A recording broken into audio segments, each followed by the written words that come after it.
Hello,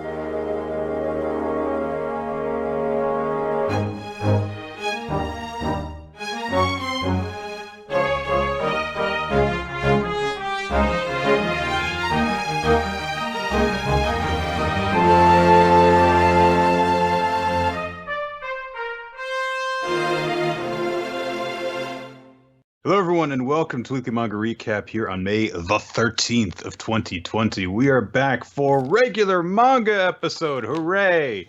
If you have any questions, go fuck yourself. We're not answering them this week. We're done. We answered to no one this week. Sure. Yeah, let's go with that. Yep. Fuck the whoever we're rebelling against. I don't know. Craft services. Craft services. Fuck the craft services who are probably out of work right now. No, I meant like craft service, like oh, the actual physical. Yeah, like... craft food services. Yeah, gotcha. Fuck them. Macaroni's not even that good anyway. I'm lying. It's fantastic. Macaroni's amazing. Their macaroni's fucking mind blowing. Who am I kidding? It's one of the first things that I would regularly make for myself. All right. Chris, it is time to talk about manga. We have so much of it to talk about this week because we have a number of regular series plus a few extra ones that don't happen every week. And we've got jump starts. And we've got the series that we took as a recommendation what seems like an eternity ago now because we've had like delays from Jump manga not running and stuff like that. But we're talking about it now, just in time for it to be a month past having ended, which... was totally intentional on our part. Right on time. Now, Nick, I want to just state ahead of time. I've been spending the past 16 hours preparing for this by playing nothing but Minesweeper. So that way, I will not be stepping on any mines today there, Nick. Now let's talk about those queers.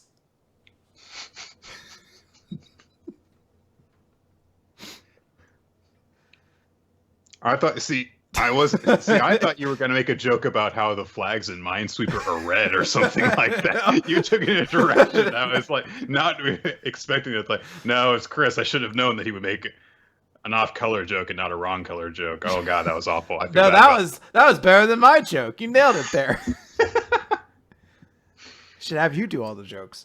The series we're talking about this week is called Blue Flag, originally in Japanese, Owl No Flag, written by Kaito, the amazing author of that series we loved so much that ran in Shonen Jump cross-manage, but it ended before it could really get going. This series has been going in Shonen Jump Plus since February of 2017. It ended literally last month, like a week before we announced we were going to take it as a recommended series.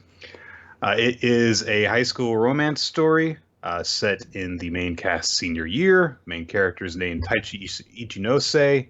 He's approached by a quiet, shy girl, Futaba Kuze, whom he kind of resents for some reason or another at the start of the series. Never really explained why, I don't think. But she asks him how she can get the attention of Taichi's best friend and childhood friend, Toma Mita, who is a really popular guy. He's an athlete. He's the baseball club ace, very popular among a bunch of people. And she's got a crush on him, and she wants to become the kind of girl that he would be interested in. And she ends up convincing Taichi to help her out. Over time, the three of them end up kind of becoming a group of friends along with Kuze's best friend, Masumi Itachi. And they're friends and hang out and stuff while Taichi is trying to kind of tutor Kuze in the way of becoming a girl that Toma would like. Of course, those two end up starting to grow feelings for each other. It's a pretty typical sort of premise for a high school romance series, except that it turns out that Toma, the male that Taichi is supposedly trying to teach Kuze to fall in love with her, he is in love with Taichi. And Masumi is in love with Kuze. So it's a love quadrangle that crosses the lines of sexuality. Or sexual preference, I guess I should say. And you might think from reading a good chunks of this series and from the cutesy art style that it's a high school romance with a lot of cute moments in it. There are a lot of moments where the characters kind of get drawn in chibi style. There are a bunch of different jokes and stuff. Oh, it's a lighthearted romantic comedy series. No, this series gets real. It goes into it's basically more a series about how high school is bullshit than anything else. Yeah. And yeah, it's it's a series about how high school is a tumultuous, significant time of your life until the moment it's over. At which point, it really doesn't matter. It was really a blip on the radar. We put a lot of stock into it that we probably should. There's all that pressure from people like this is the best time of your life and all that, and it turns out, hey, the high school doesn't do a whole lot to determine what kind of person you'll be 5 years after the fact. So what were you really so worried about? Yeah, like everything after high school, it's just been getting progressively better and better, pretty much. Well, let me put it this way: I wouldn't want to go back to high school right now. Actually, right now, I'd be like, "Oh yeah, cool, whole building to myself, awesome." So I have a hard time actually determining how I feel about this series. What I do know for certain, though, is this is one of those theories that I think people should read. And it has little to do with how I feel about if I liked it or not, basically. Because I really appreciate what the series does in terms of addressing a lot of points and a lot of the struggles of, growing up, being this age, and confronting rather bluntly the fact that teenagers are assholes. Their way of looking at the world is incredibly bullshit and stupid. And it's very confusing. And it also extends that point to, being gay, and the troubles that go along with that. The fact that a lot of people who are that age and have discovered that about themselves really don't know how to deal with it, don't know what they should do, and don't think that they can trust anyone with that. And then takes the point of, yes, you can. There are people in the world who are willing to help you, who are willing to listen to you and hear your problems and stuff, and you're not alone in the world. And I think that that's a very important message that a lot of people need to hear. And I think that a lot of people could really benefit from reading this series in terms of gaining insight into themselves and to others. But it gets kind of heavy, man. Yeah, I mean, there's a lot that this series is grappling with. A lot of the story is focused on the idea of kind of unrequited love from several different angles, and then norms that have been placed by society that people fall into, and issues with self-confidence. There was a period of time where I was like, is this kind of like just a slightly tamer version of Aku no Hana? Like, where it's just these young kids dealing with a lot of very troubling emotions that are not reacting to it in the best ways. It's not nearly as depraved as that sort of series is, but these are characters that are definitely going through things. It's mixed up quite a bit with just being kind of a silly series at points. Like, you do legitimately, if you're into this sort of series, because you're like, I want to see these characters be funny and be happy. Well, I don't know so much about the be happy part, but you will get to see them be very funny and tell a lot of jokes and have very silly reactions. Mm-hmm. Kaito is honestly so good at humor, at pacing out a chapter, and the art style in this series is one of the most expressive you'll see. Mm-hmm. Characters' body language is impeccable. He's able to tell a lot just through facial emotions, particularly when it's a called upon moment. And then when it's not, it's kind of got like a Sojo flair to it, except all of the length in the legs went to the neck. Everyone has really long necks in this series, it feels like. But in that way, all those things are exceptional. But obviously, there's an element to the series. It's somewhat controversial to a certain extent because of the ending and because it delves into some heavier topics, as Nick mentioned. Um, it it's something that is somewhat hard to explain without really talking about just all the spoilers and Yes. everything like that.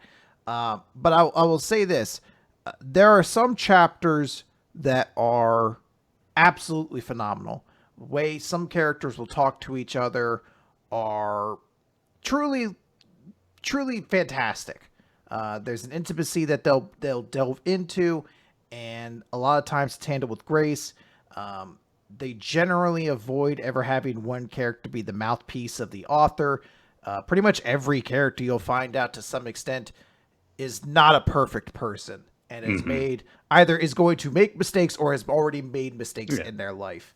And or in the same regard, not every character is just the worst. Yeah. There are some characters that really seem like they're just set up as antagonists, and then later on turns out, no, they're complicated too. Yeah.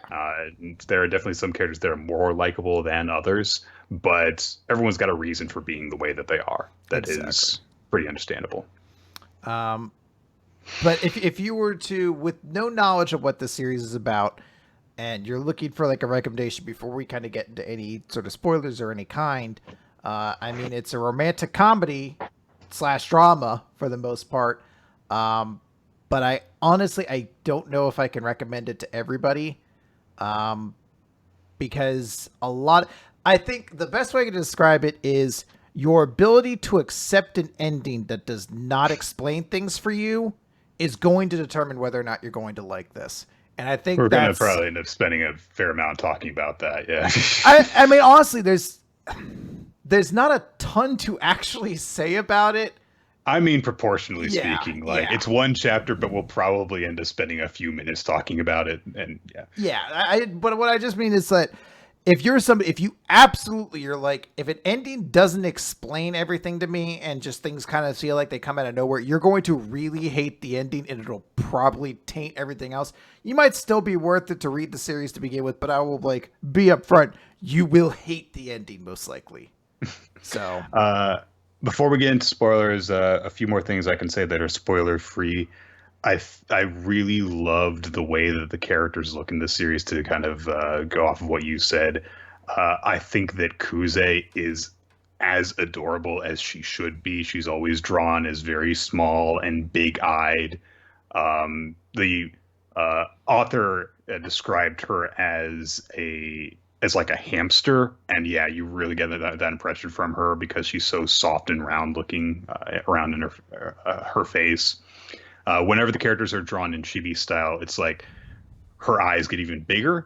Taichi always has kind of like slanty eyes, and my favorite is Toma, who just has a goofy looking smiley face, which is silly, but at the same time is so perfect for him because he always has this very easygoing nature to him. So whenever he has that, it's like, it looks perfect for him because you just, The greatest moment is probably when Futaba and Toma get in a compliment argument with one another. Yeah. And she's like, you're just so big, and everything you look at, you sit in and around looks smaller and cute by comparison. And it's just a collage of different images of him sitting in things with this big, stupid grin and tiny little eyes and like a little paper. He's like, oh, I'm so snug in this desk.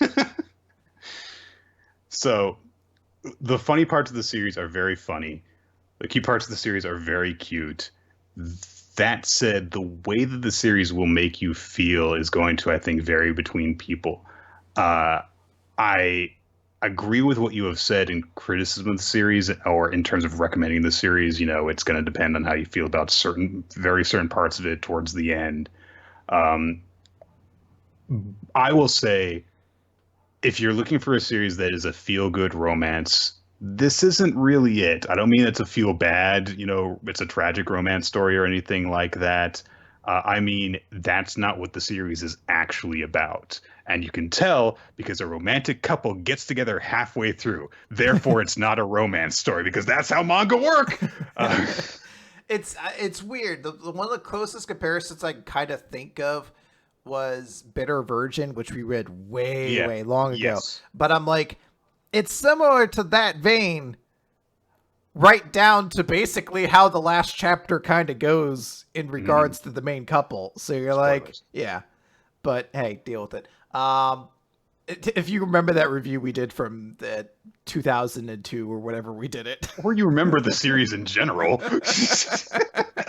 No, we're the harbinger of all manga, Nick. They come through us, right? All manga roads flow through the Rome that is Weekly Manga Recap. Weekly Manga Rome Cap. That's what we've secretly been called this whole time. Or so there's that. But again, to reiterate what I said, I think that people should just read this in general because it's like, I think especially like young people should read this because it's going to make people think about things and from a perspective that lets them know, oh, yeah, a lot of people have this exact same trouble at this exact same age. So, yeah. I guess we'll go more into spoiler discussion now. Yeah. What spoilers do you want to discuss first, Chris? Well, let's save the ending because to be completely frank, save the ending for the end, sure. Yeah, the end does not actually encompass most of what this series is. Yeah. I guess it's kind of important to talk about the characters in this because that is what you're going to be following. There are 4 main cast members and then kind of a 5th one. There's like a secondary cast beyond them with some being more prominent. In the second season, so to speak, Yagihara becomes a main character basically. So she gets elevated from guest to main cast. So our main protagonist is Taichi. He is the one that the story mostly follows. Taichi finds out over the course of several chapters he's in love with Futaba, who he is trying to get paired with Toma, who's his best friend. Yes. So Futaba likes Toma. Toma is in love with Taichi and is not admitting that to himself. And then there is a 4th character, Masumi, who is Futaba's friend, who has a boyfriend at the start of the series, and then that kind of gets ended, and then I don't even know if he has a name, honestly. I don't know, yeah. And then we find out that she has feelings for Futaba, and it's another like kind of unrequited love situation going on. So as you mentioned, it's kind of like a love quadrangle, except nobody loves Masumi, basically, unfortunately. She's the one person. Yeah, that's and that's among that group, that's the way it remains the entire way through, unfortunately. Yeah. So and then eventually, a 5th character. So Yagihara is basically like an antagonistic character at the beginning of the series. She's crushing on Toma, and she's kind of an alpha bitch, basically. But about halfway or 2/3 through the series, all of a sudden she starts trying to act friendly with Taichi. And people are like, why is she acting friendly with Taichi? Is this some sort of plot to break up him and Futaba? Is this part of her plot to try and get together with Toma? And she's like hanging out with Taichi. She's hanging out with Taichi's nerd friends that she's never had anything to do with before. She's getting into this nerd game that they play. And they're like, what is your Excuse me, Nick? The game is called Monster Hunter? How dare you? It's just Monster Hunter? I forgot that. They show an image of her playing the game at one point, and it has like a victory screen that's very reminiscent of Monster Hunter. So see, Chris, I don't know what Monster Hunter's victory screen plays like because I don't play it because I'm not a dork like you. I'm just kidding. Yeah, you cut right to the core right there. I felt that one. You're right. I have never played Monster Hunter though. So people are like, well, what is her angle? What's she trying to do? And then it turns out she doesn't actually have an angle. She is legitimately just trying to make friends, and she becomes a much bigger part of the plot from that point forward because she has had her own troubles in high school, namely the fact that girls and guys get treated differently in high school.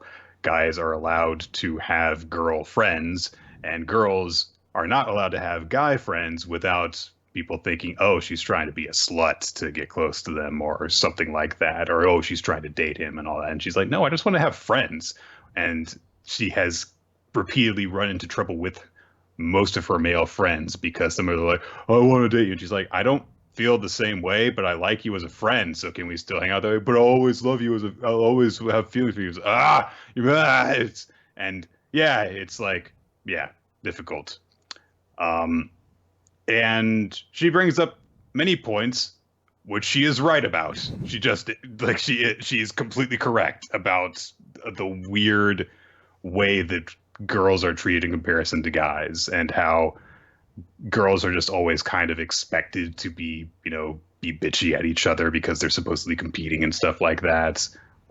And she is dealing with a guy who just will not take no for an answer because he's kind of a dickhead. So it's weird. She's kind of like so Game of Thrones kind of became famous for having these characters like Sansa Stark and Jaime Lannister who you just hate, and then like a dial's turned almost in an instant, and suddenly you're like, they're my favorite. They must be protected at all costs.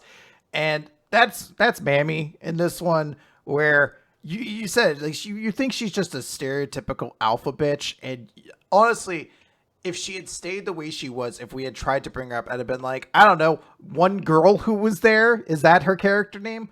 Because she does come up, and it's very specifically a halfway point in the series is where Taichi and Futaba they actually get together and start dating as boyfriend and girlfriend. And like a lot of things all happen around the same time. There's that's the big important thing. Taichi tries to save a cat from getting run over, and Toma has to save him from getting run over, and so he gets in a car accident and breaks his leg. And so a lot of stuff revolves around that too. So all these elements, like it all creates like a part two, and the very start of it is Mammy coming in and spending all this time, and you're like, oh man, are they really What's she up to? What's she up to? Because everyone in the series is doing that, and you, the reader, are doing that too. Because it is you have known this character. She has been around enough that you're able to recognize that she's a part of the cast, but you haven't had anything to see about her except being like, wow, she's really annoying and clingy, and this pining after Toma is not going to end well for you, I can imagine. And then you see her there, and there was a moment where I was like, oh, are we just kind of trying to stretch this series out so we have to add like a new obstacle to Futaba and Taichi's relationship? And then you're like, oh no, this is a very essential part of what this story is trying to get across, and expectations are turned. It's very amusing if like you see people, like when you see people talk about the series, they talk about Mommy, and it's almost like you could watch them as they slowly reach the chapter where Mommy's just like, you're fucking so stupid. You're all wrong. Why does everyone think like this? And you're like, oh, I'm the asshole. Yeah, basically. Oh, I guess she was. And it's kind of it's a funny thing because there's like one particular chapter where if you just kind of read it closely, you can kind of just tell what the twist is before the twist actually happens.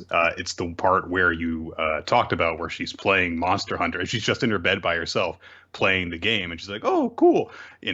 So the idea was, oh, she's pretending to be interested in this game so that she can get in with Taichi's group of friends, so she can get close to him, so that she can make, Kuze miserable.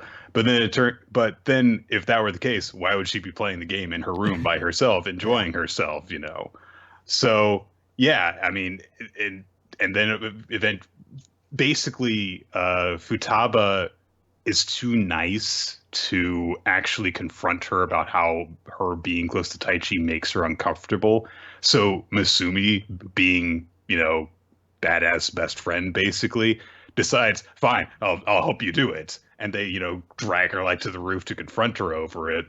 And she keeps on refusing to take Yagihara's explanation for what's going on until she has that big emotional outburst. And they're like, oh, yeah, okay, sorry. And then they become friends. It's like, oh, that's nice. Yeah. Although, not so much Masumi. Masumi's very slow to make friends, which is because of the kind of person that she is, where she's very restrained and kind of closes herself off and keeps others at a distance because she doesn't want to be hurt, because she doesn't believe that people will accept her for who she really is, which is not true.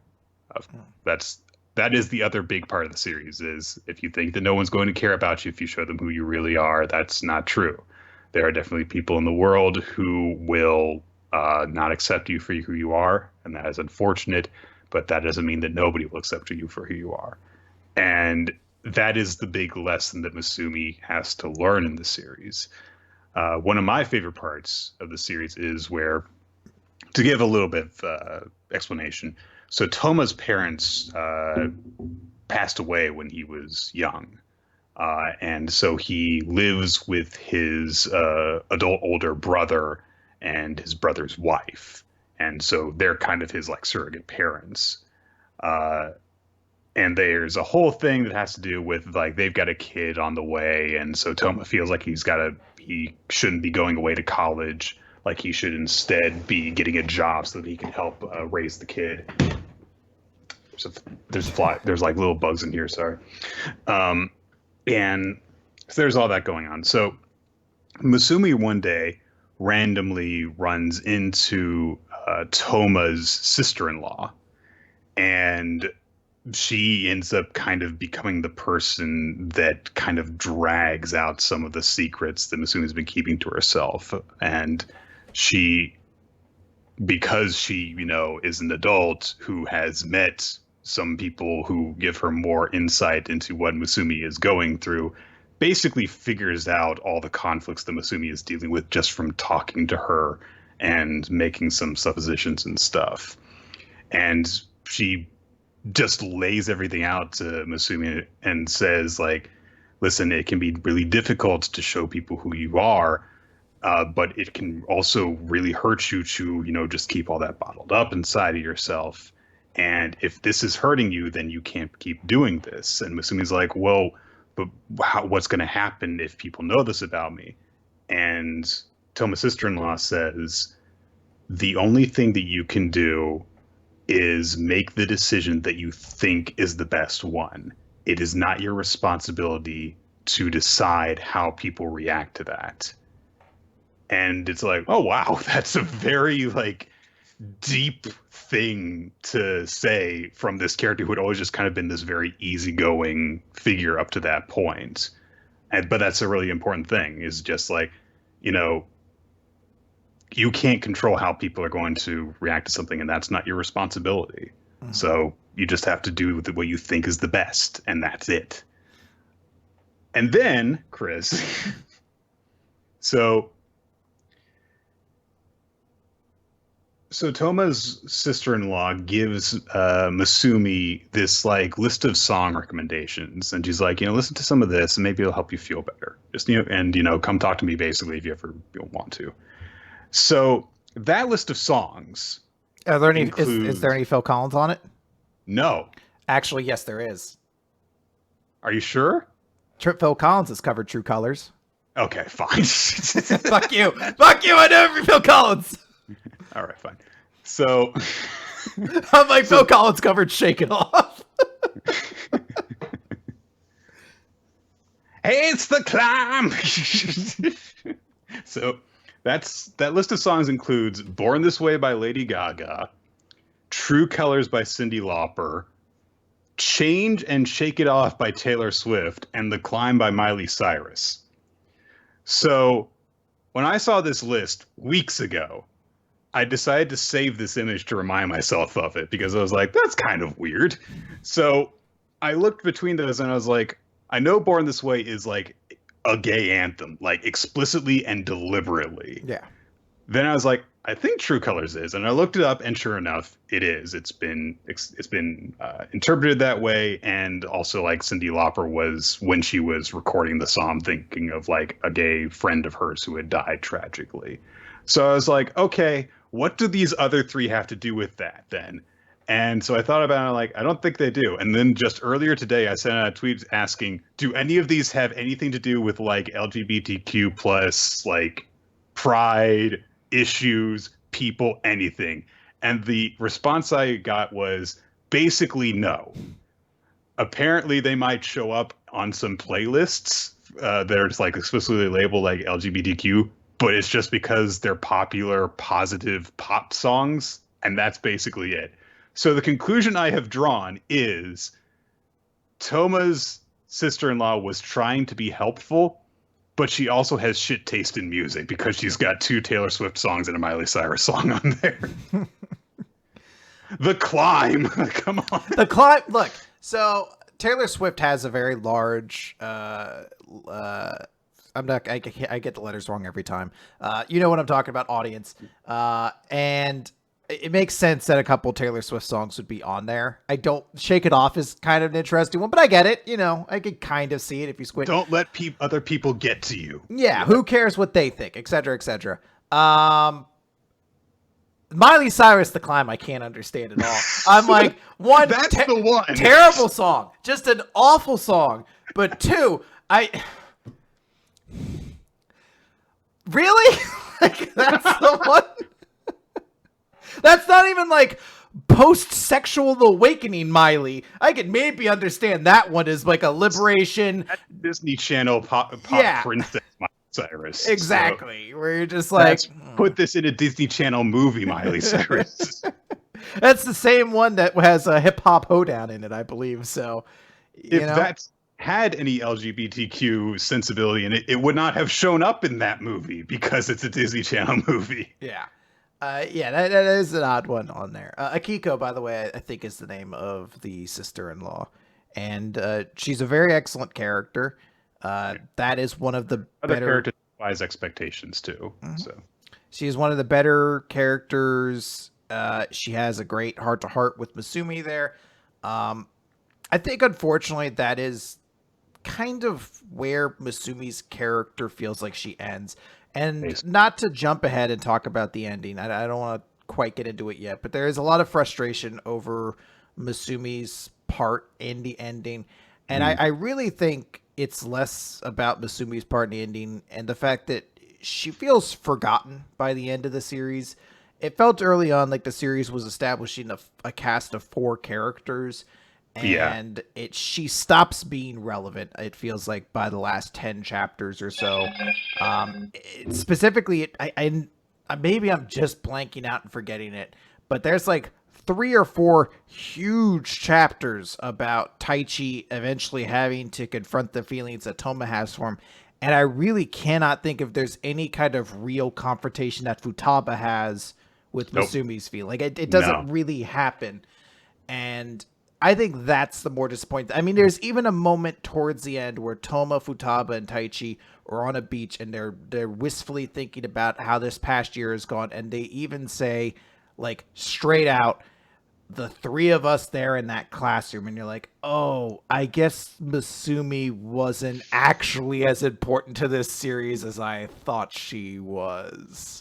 Well, and when you put it that way, it also makes me think like that because her whole thing was like, oh, people will accept you, Masumi. And then it's like, and she was forgotten by her best friends. It's like, oh, that kind of works against the point you were trying to make. Yeah, it's weird. Like that. She does have a big heart-to-heart with Mami about that, who kind of figures out what's going on.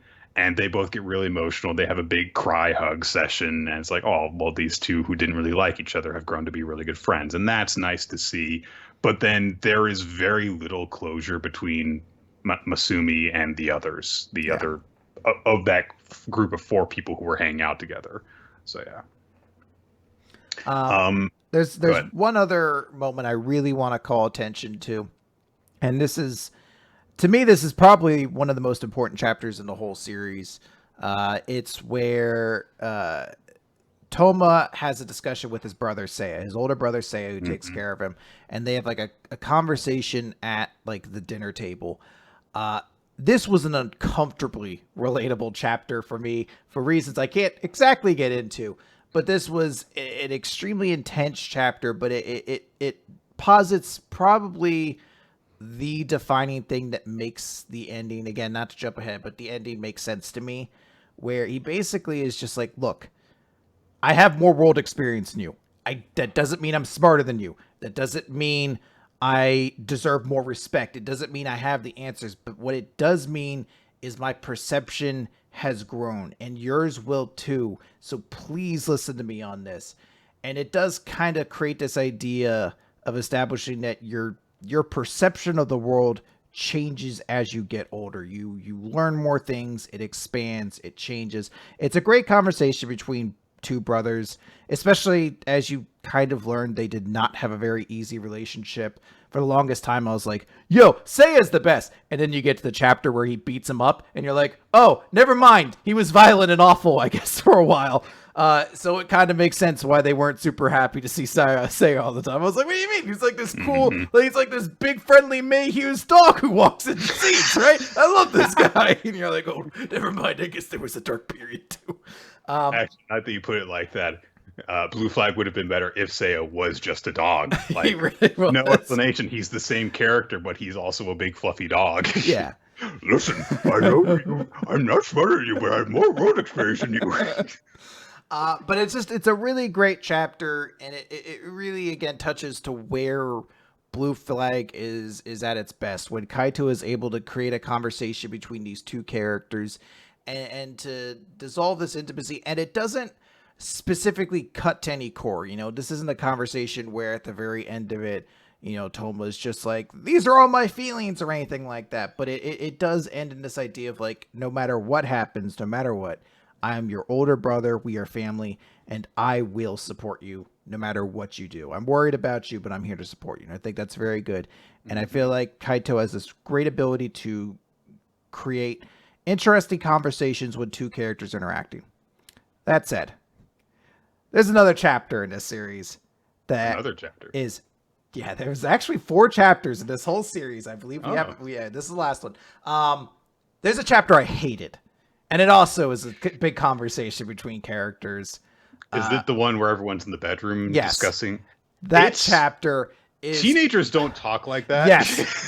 that is the part that is weird and uncomfortable, because suddenly all these moments where we've had intimate characters having a conversations with each, like, one-on-one, becomes like 5 characters around in a room, and all of them stop talking like people, and they start talking like characters, like straw men empathetically created from the opposite side of the argument to have a conversation with. And it just sounds unnatural and uncomfortable. And it's very stark to the rest of the series. We're just like, this doesn't feel like it fits. Most of the characters that were in that scene who were talking were far more effective when you didn't know everything that went on inside their heads. For example, Mami's best friend, her male friend, Shingo. Who is just this, generally speaking, a pretty laid back guy who is considerably more mature than the other people in terms of the way he looks at the world.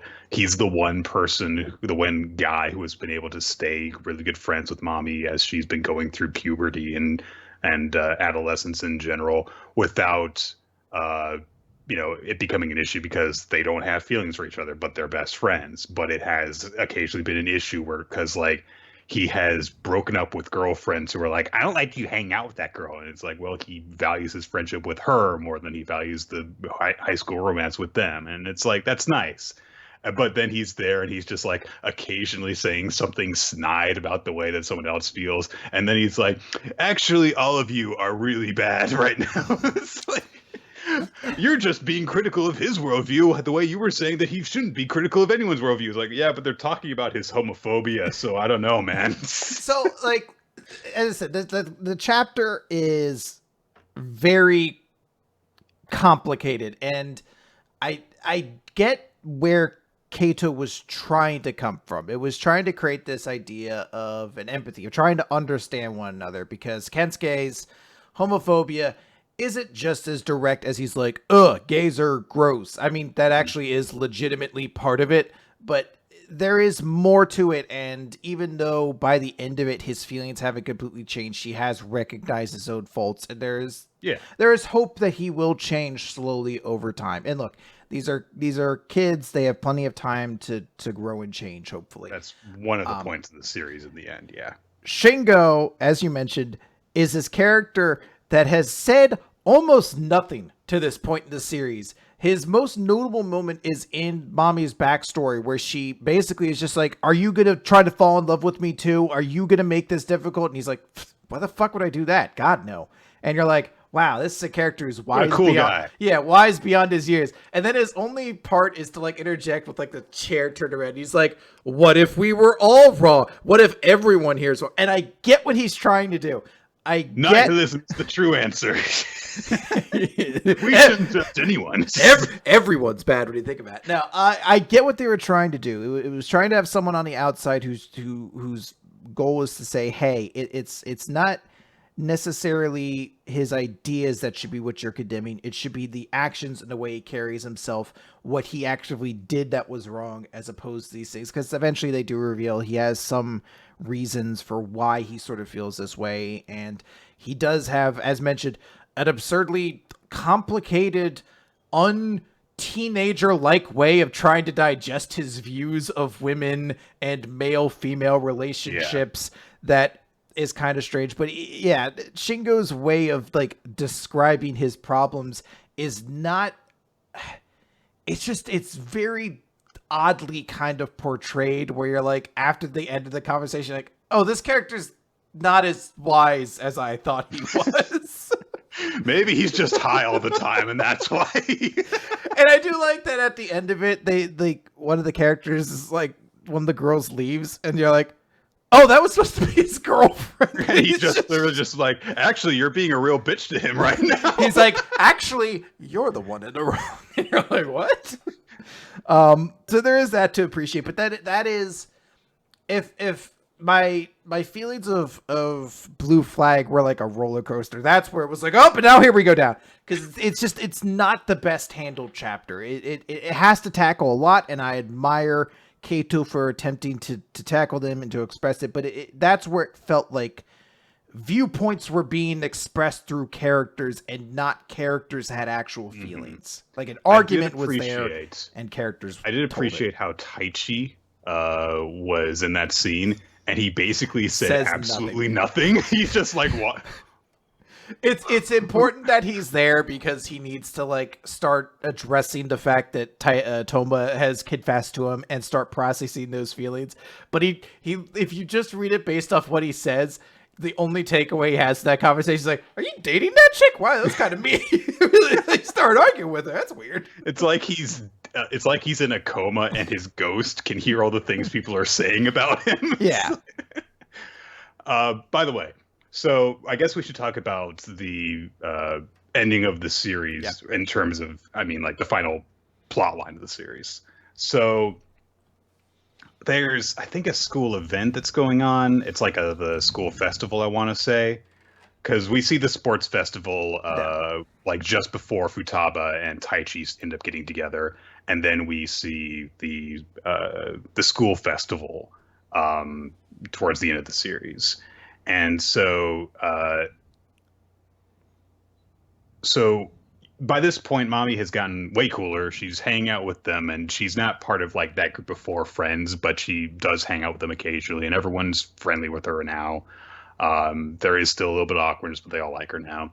But she still does have feelings for Toma. And this is kind of an issue for her because, and it's at this point not really her fault. She has made her feelings for Toma obvious, and she is backing off a bit because she definitely gets the impression that he doesn't like her back. But he has not actually rejected her because he's going through his own stuff right now. So eventually they go and talk in a room privately, and she's like, so what's going on?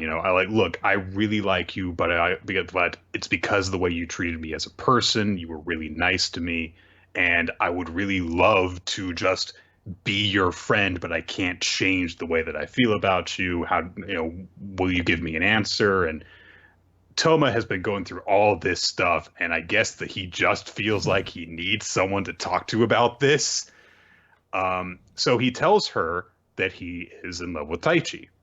And people overhear that conversation, and a fight breaks out, and like things get really bad. So Toma leaves school, and then later on, and when they're outside the school, he confesses to Taichi that he loves him. And Taichi, meanwhile, is still attending school and is left to deal with all of that and left to deal with everyone gossiping about what happened and stuff, and how everyone's treating him differently and is treating, the people who were involved in the fight, including Mommy, although she didn't actually throw any punches or anything, differently and stuff. And Taichi's trying to sort out what the fuck he feels about all of this, because his best friend in the entire world turns out is romantically interested in him, which is a possibility that had never occurred to him before, so he's kind of overwhelmed by it. So eventually, of course, he realizes that he doesn't want to stop being fucking Toma's best friend because they're very close. And so he goes to try and find him. And there's this whole thing where he and Futaba go on like this quest to try and find Toma, who has gone out of town to like get a job because he's basically just going to drop out of school and start working and stuff. And over the last few chapters of the series, they're tracking him down. There's a funny twist because Futaba wants to confront Toma too, but when they see each other, she decides to run away. And Taichi's like, Toma, we have to go after her. Yeah. And so instead, they're chasing her down. He's like, what? Just go. Oh, okay. And they have this big confrontation. And they make amends with each other.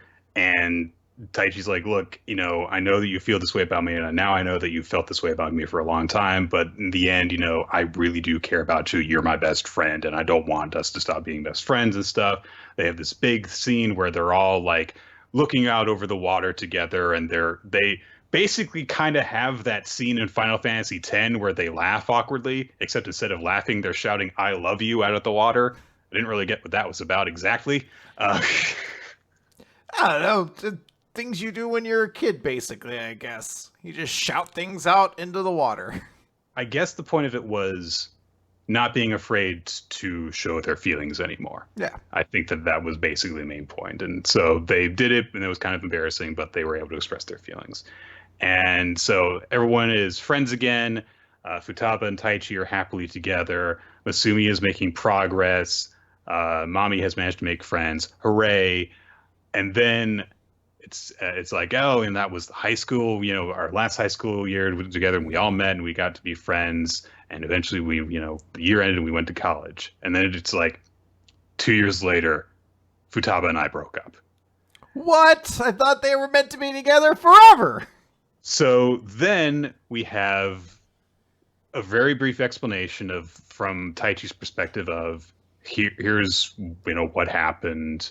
And he doesn't really say like, oh, we got in a fight or this is why we stopped loving each other. He just says like, we just kind of broke up because they were 20 years old when they broke up. And, those kind of relationships don't always last. And that's basically it. And so, that both of them were kind of broken up about it. And unfortunately, they really just kind of stopped seeing each other in general. They didn't really keep up very much as friends, even. And then, like 5 years after that, Taichi gets an invitation to go to Futaba's wedding. And that is what the final chapter is. It is a first-person perspective chapter from, as it turns out, Toma's perspective of going to the wedding. And we don't see anything that he says. We just, see through his eyes as he talks with various characters. So we see, that there's this guy that Futaba's met and married. They're happy together. Masumi has met a guy and married him, and they're happy together. And Toma kind of has a small conversation with the guy, and they talk a little bit about Masumi and stuff. And basically you find out how incredibly head over heels this guy is for Masumi and how great he thinks she is. And after it's all over, Toma heads home. It turns out Taichi wasn't able to attend the wedding because he had to attend like someone else's wedding, apparently. And so Toma meets Taichi at the station when he gets home, and it turns out they're married. And it's like, huh, okay. So there are a few different things in this sequence that definitely deserve like, okay, discussion, the main thing that occurs to me is like, okay, so Taichi and Toma, end up getting in a relationship and falling in love. There was no indication that Taichi returned Toma's feelings in the chapter. Whatever, though, you can, realize things when you're older that you don't realize when you're a kid or when you're a teenager. And it's cute that they did end up together and are happy.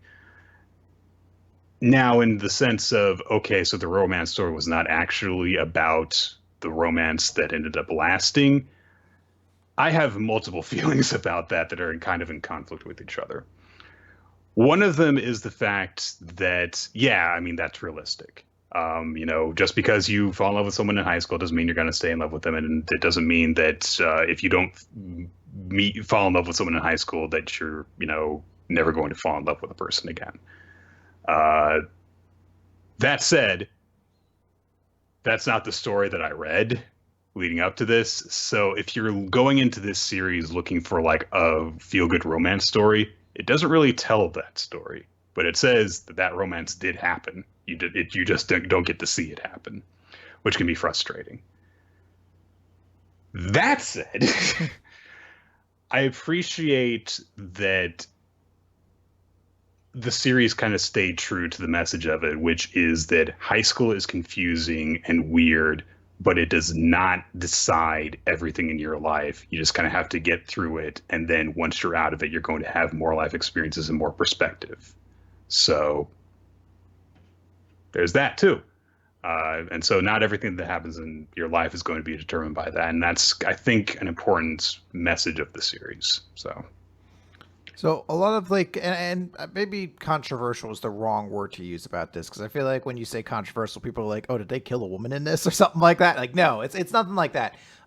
When I say controversial, just a lot of people are like, I don't really like it, and I get it, because the last chapter does not actually state why things happen. You are not going to get explanations for why Masumi is with a man. You were not going to get explanations for how Toma and Taichi eventually got together. Did Taichi eventually realize he has bi feelings? We just have to assume that, yeah, we got to that point at some point. There's not a lot of detail on like a lot of the side characters, and that's probably the only criticism I really agree with, is that you really do just get everybody in like a panel, which was kind of sad when you're like, I would have liked to see Mommy a little bit more and things like that. But as for the chapter, Taichi's 3 nerd friends or whatever. Yeah, one of them became a popular YouTube streamer apparently. Apparently. Yeah, I was like, hey, good job, Mushroom Head. But that said, I do get what the chapter's trying to go for, where it says, hey, for 50 chapters now, we've been kind of following this snapshot of time in these characters' lives. And everything we've told you about how you don't need to be defined by what other people want from you. You should be true to yourself and not care and expect that you cannot control how other people feel. And all those messages, that you will grow as your perception of the world and your experiences within it change.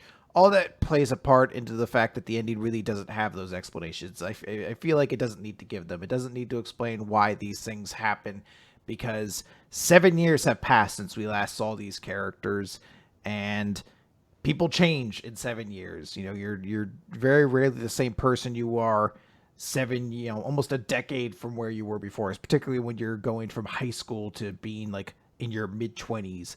So I really like it. I appreciate that the chapter doesn't explain things, but as I said, that could be very frustrating to some people. Some people want those answers, but I'm fine with Kaito making that choice to say, not explain it. There's not going to be another chapter. That would defeat the purpose of what I'm kind of trying to do here with this. There's not going to be 7 chapters explaining how Taichi and Toma get together, because that's not what this is about.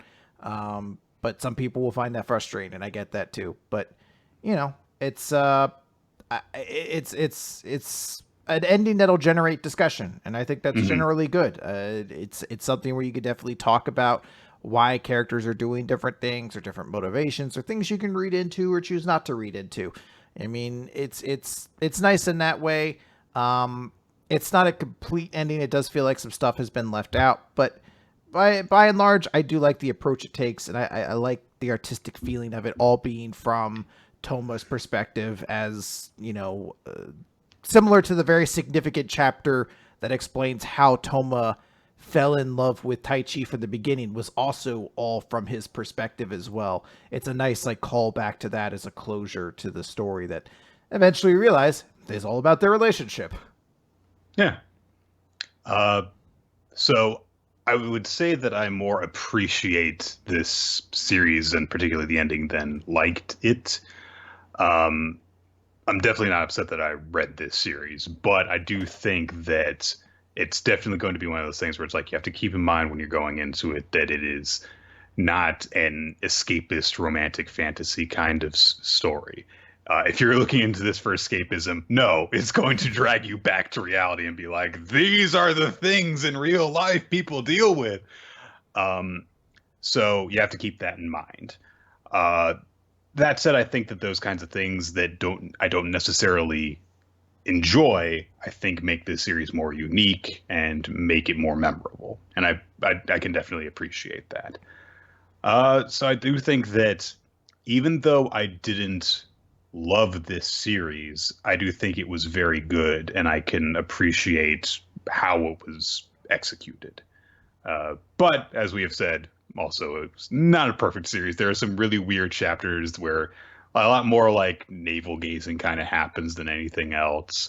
But those moments I think are few and far between, and there is a lot to like about the series, and really just to kind of sit back and enjoy early on before it gets really heavy into that stuff. So there's quite a bit to like about this series, but you should be prepared for it to go into some places that you might not like, basically. And if you want something that's a lot more simple and happy, you could read Kaito's previous series, Cross Manage, that we all enjoyed very much. And that's a lot more lighthearted and fun, but still has a lot of the same likability and fun to it. Yeah, there are some nice characters in it, and cool character development and stuff like that. But instead of delving into why being a teenager is awful, instead you just see girls in jeans sticking their asses out of bushes, and yeah. Nope, nailed it. Cool. All right, wrapped it up. Let's talk about My Hero. My Hero Academia, to kick off the recap portion of Weekly Manga Recap. We do have a lot of manga to discuss, so let's just get into it. It is chapter number 270, Inheritance. So it seems as though the good guys have won. President Mike punched out Dr. Ujiko and is now carting him away, saying that he's going to, just take him out of here. He demands that Ujiko call off the high-end Nomu, which obey his commands, and he shouts over to Xless, aka Discount Store Cyclops, "You get Shigaraki!" And he's like, "Got it. I'm sure things will be fine." But Xless notices that there is another machine that wasn't destroyed by President Mike's shout. He's like, "What's that over there? The tubes must have shielded it. I'd better destroy it, just to be safe." I'm sure that he destroyed it, and there was no problem. Yep. As he's being carried away, Ujiko says to President Mike that 70 years ago the world mocked me and my theory, my paranormal singularity theory. They said it was irrational nonsense based on weak evidence, and everyone ignored me. In those days, the world was struggling to end the turmoil and reclaim peace, and nobody wanted to hear about another terrible collapse in the far-off future. And President Mike's like, well, today it's considered, a weird theory for cults, so yeah. But he also mentions the scholar who presented it went missing soon after, and they said he died a few years after. He'd have to be over 120 years old at this point. And he recalls how Ujiko looked in that one brief moment where he looked like he was kind of decaying, or his clone was decaying. And Ujiko says that he was ostracized, and All for One reached out to him, and with his overwhelming presence, he was like God incarnate walking among men. And he says, "My quirk doubles my lifespan while sacrificing physical mobility. It's called Life Force. And I presented my quirk as an offering to him. The quirk inside me now is just a duplicate of my original." So this, of course, is an explanation for how the fuck All for One can be as long-lived as he is. There you go. Ujiko also recognizes President Mike as Kuragiri's friend, and he says, "Back then, I wanted to get my hands on Erasure instead." And as he goes on talking, he's getting this weird, demented grin on his face, and President Mike is getting more and more disgusted being around the guy. But before that can go on, we suddenly cut away to Shigaraki, who is he's just floating in space with hands, Nick. Yeah. The ancient one just slammed him in the chest and astral projected his body, and now he has to go through the whole cosmos things before he can learn everything and become Doctor Strange. That's basically what happens. Also, there are hands there. Yes. Yep. So as Shigaraki walks through this bizarre void of mostly destroyed buildings, he looks around and he spots his older sister, who refers to him as Tenko, and says, "I shouldn't have done that. I was the one who said it had to be a secret. I'm sorry." And Shigaraki kind of brushes it off. He says, "That doesn't matter." His mother appears and says, "Do you still want to be your hero? You've rubbed your eyes all ragged and it'll get itchier if you keep scratching." Shigaraki turned into a young Tenko and says, "I'm okay now, Mom." Shigaraki's father appears and is like, mm-hmm. And a giant that had to have been hard to translate. Yes. So I applause to the translation team for that one. Shigaraki's father turns into a giant and throws his hand out towards Shigaraki. Shigaraki extends his hand forward, and his father's entire body blows up and disintegrates. Kumamura really has the worst Bankai. He really does. Everyone beats it. Coming soon to tier list. All for One appears and calls to him. And Shigaraki's like, "You look like Kurogiri right now." And he does. I mean, he's got the suit on and everything, but there's a weird shadowy thing over his whole face. And so he calls out to Shigaraki and says, "Come to me." We cut back to Ujiko, who says, "All for One foresaw his own downfall and entrusted all he had to successor. He even chose to pass on his quirk, so just like I once did for him, he took a duplicate of his quirk for himself and gave the original to Tomura Shigaraki." And we see Shigaraki walking across this kind of broken platform towards All for One. All of his family members, besides his dad, of course, reach out from behind him and grab around his limbs and his neck. Then his father appears out of All for One's chest and throws his hand up into Shigaraki's face. And then Nana Shimura appears from behind him and puts her hand on the back of his head, and she says, "Don't ever forget." But Shigaraki waves his hand after thinking about, I believe, Deku. I think that's Deku. Might be him, honestly.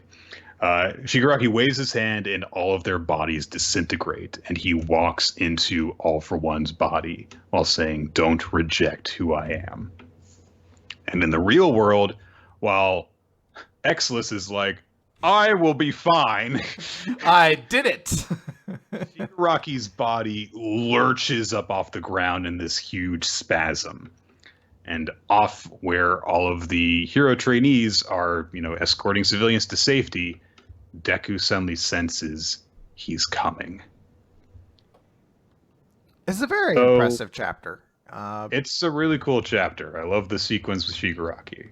Yeah, the visuals in it are extremely powerful, seeing the family all choking him out, and then the dad grab his hands, and suddenly it's this visual of all the hands on Shigaraki, just like his original design was. It's a very nice touch. As mentioned, it's kind of very Doctor Strange, very visually intense, but it all tells the story of Shigaraki, and it's very, very cool. I really appreciate that it leaves it to you to kind of get what's going on, but the symbolism is so obvious that it's easy to do so. In a few minutes, we're going to be talking about a series that doesn't understand the concept of treating your readers as if they're intelligent and will remember things and will explain things repeatedly as they happen. And so I much prefer this, where you just kind of just take it in and react to what's going on. And I'm just kind of mystified by some of the stuff that this chapter does. And like you said, I really love the detail how all of the hands on his body mimic his design because that's what the hands on his body always represented. And now you see what's going on, and that he is now stepping forward to take the remains of All for One the way that One for All was taken on by Deku. And so cool. Yep. So let's move on to Actage from there. It is scene 111, The Real Thing. So Kay has gotten done talking with the inventor of the water that she's supposed to be selling. So she rushes over to everyone. She's like, all right, yes, this will help me learn to love share water. And so she's like, all right, before we do the shoot, may I go run for about an hour? And they're just like, no! So Arisa says to her, hey, do you really need to do this? And Kay's like, yes. And the producer and the director's like, no, we can't do this. Not even if Arisa Hoshi asks for it. So Arisa just go for a run without wasting time or using your legs. You can do that. And she's like, oh, okay. So she concentrates and closes her eyes and just imagines herself running. And in real life, she's sweating and panting heavily because she is an actor.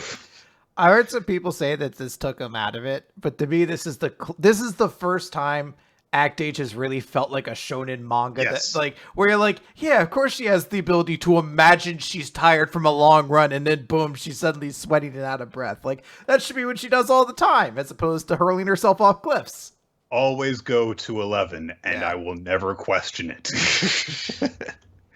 So Akira explains she went for a run in her mind, which is... You could just do that. Hey, yeah. kid throws a football in 1/10 of a second, she could do this.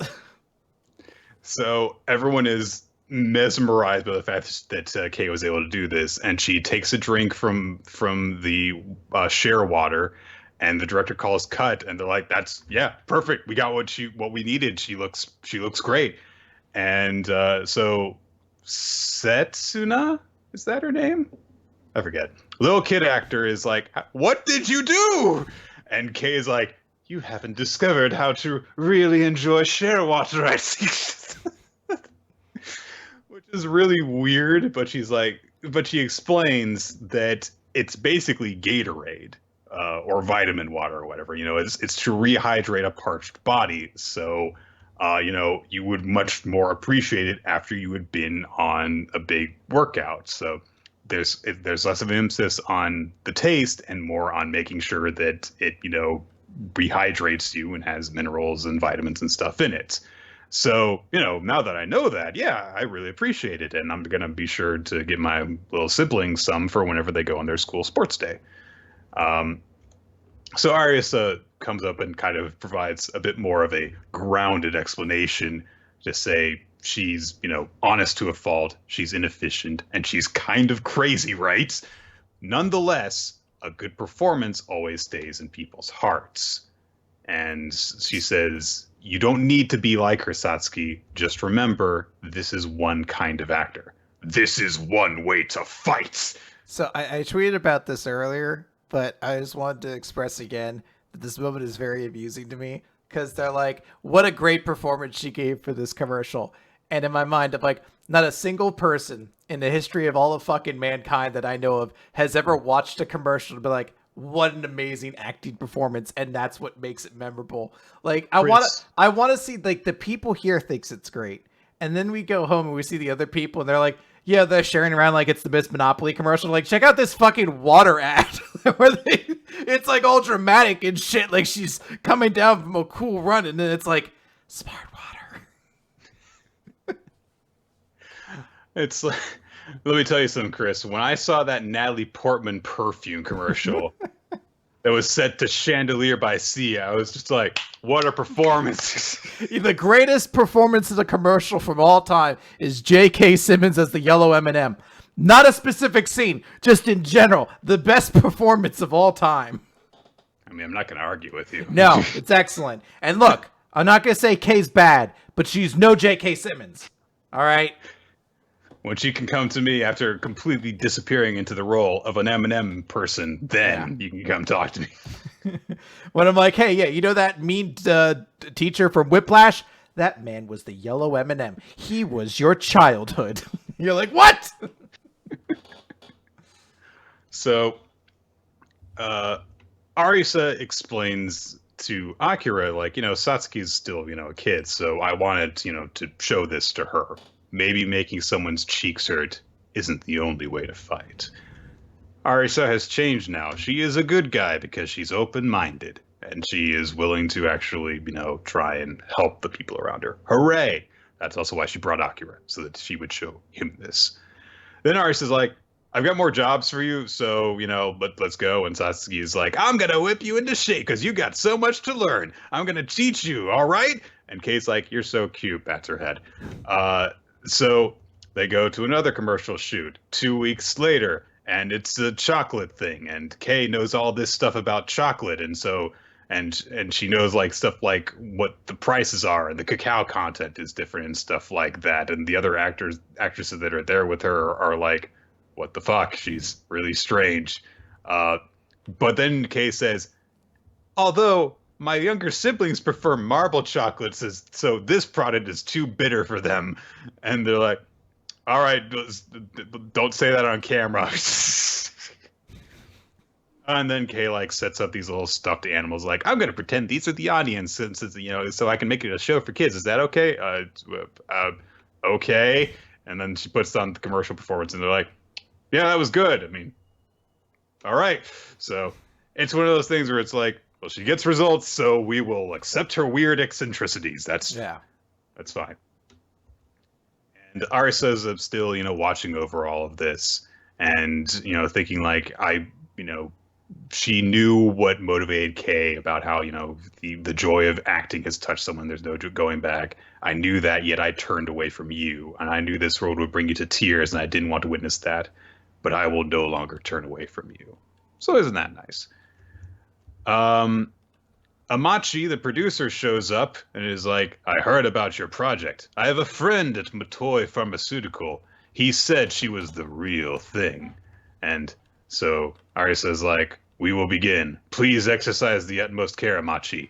Pretty soon, every person in the country will know Kei Yonagi. And it cuts outside to a street, and there's all these billboards and video screens and stuff showing Kei endorsing products that we've seen her shooting the commercials for. Oh, it's something, again, I don't know if Japan advertisements are different, but it's this idea of like someone being like, have you heard of the hot young new stud from the Gatorade commercial and the Hershey's commercial? Like, I was like, wait, what? I don't know enough about it to really comment on it, but honestly, this doesn't really seem all that outlandish to me. So, yeah. Matthew McConaughey didn't truly take off until his Lincoln car commercials, I mean, I wasn't talking about him before that. Yeah, that's what got him on my radar. Let's move on from there, why don't we? Fucking bug. I will kill this thing. Were we supposed to sync? Damn, I was a little late. All right, well, we'll get into post. I will kill that bug. I swear to God. I hate this. I hate bugs. Nick, are you reenacting the Fly episode of Breaking Bad for me? That is one of my favorites. I've never seen that one, so... Aww. It's a good episode. Is Walter just like obsessed with killing a bug? Yeah, it's like a bottle episode where there's a fly inside of the lab, and he's like, it'll contaminate the lab. I have to kill it. So he spends the whole episode chasing it, trying to kill it, and it works through some inner conflicts at the time until you realize you're like, this is what this isn't really about the bug. Yeah. Spy Family, Mission 26. So, Henderson tells all of the students at Anya's school midterm exams are scheduled for the week after next. And he says there's a chance to earn Stella Stars. However, students who fail will receive a tonitrous bolt without exception. So keep that in mind. He hands back the history quizzes they took yesterday. Anya seems confident. Of course she does. And he just holds up her grade and says, not elegant. And she's gotten a 13, which is bad.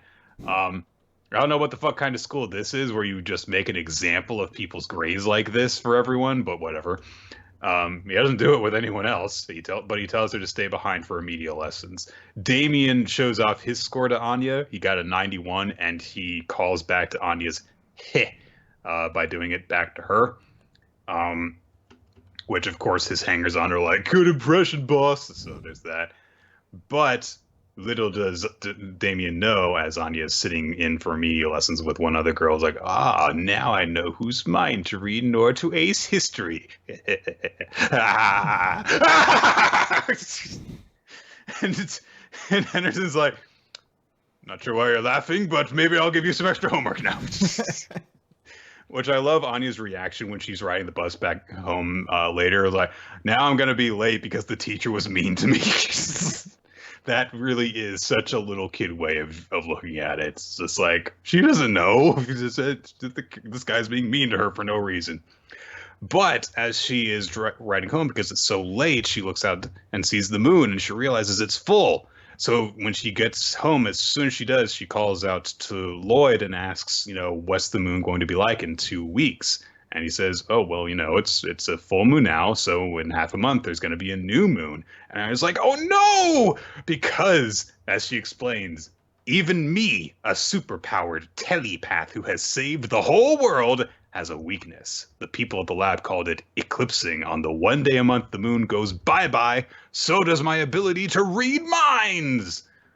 So the phases of the moon are linked to her psychic abilities. Makes sense. Which means, of course, she won't be able to read minds on the day of the test. She won't be able to cheat. She won't be able to cheat on any of her midterms. That's bad. So she goes to Bond and is like, show me the future. Let me look at the test questions so I can cheat that way. And instead, Bond just thinks about the food that they're going to have for dinner. And she's like, yay, we're having hamburger steak. And she eats and she's happy and she sleeps. And then she wakes up like, oh no, I'm going to study. Anya's the best. Can we just skip 10 pages forward, Chris? We could just end it. Hey, guess what? There's another weird, creepy Brother Khan fucking character, and he's getting worse. And that's the chapter. He's very obsessed with Yor.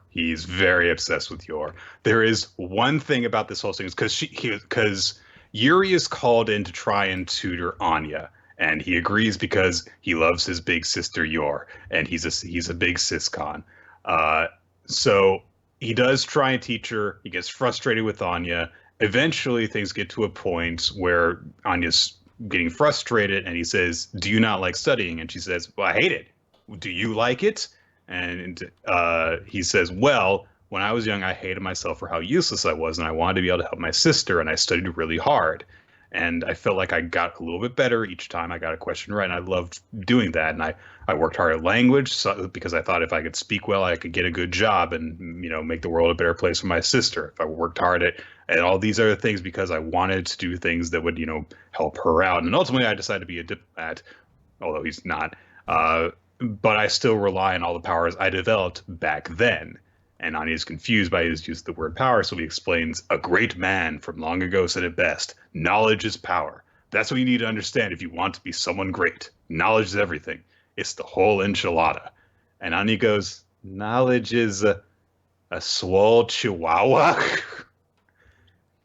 She imagines a really muscular chihuahua. I make sure to bring up this point because it comes back later in the chapter, so I have to. Yuri gets frustrated and goes home eventually. Anya, however, is left to think about what Yuri has said to her, and so she rededicates herself to trying to study, although it turns out, as Lloyd gets back later, that she's been studying foreign language, and he's like, that's not one of the midterm subjects. That's probably the best part of the chapter. Mission is doomed. He's like, it's even on the test. So the time comes for the test 2 weeks later, and Becky asks how Anya feels about this, and she says, me and my swole chihuahua are about to blow you away, which confuses Becky. But yeah, it's time for the first year midterm exams, and So this could make or break Anya. If she fails, things are going to be bad. If she does really well, she can earn Stellar Stars, and she can't rely on her psychic powers. I'm really looking forward to the next chapter. So. Mm-hmm. All right, let's move on very, very quickly to Eden Zero, Chapter 93, The Execution Site. We get Pino's analysis of Witch, whose last name is apparently Regret. There you go. Her special Witch thing Regret. is... Yeah. It's a very cool name. Her big thing is apparently she does not have a good dog impersonation. Wonder how we'd know that. I don't want to find out. Yep. Knowing Hero, don't want to find out. Yep. So this chapter is all about basically explaining to Mira, who is the mysterious spy that we met back during the Digitalist arc. I'm actually going to zoom through this chapter because actually very little consequence happens. Basically, it's just Mira explaining everything that we needed to kind of know in the background, like where's the Bilia? I took over for her. She's been hiding out inside of the dancing bar. She's a Mira because she's a mirror. Mm-hmm. She basically explains, hey, I didn't kill you guys because you didn't know my identity. I'm here after Drac and Joe. I've accepted basically being a prisoner because Drac and Joe, as we know, does not kill people except when he does. But she doesn't mention that part specifically. And then Drac and Joe shows up. He turns the ground into tar. And he's like, I'm here to kill you now, basically. Everyone starts sinking. He goes to grab Rebecca, and then Shiki destroys the floor, and we're going to have a big fight between Shiki and Drac and Joe, because Drac and Joe's like, where are we?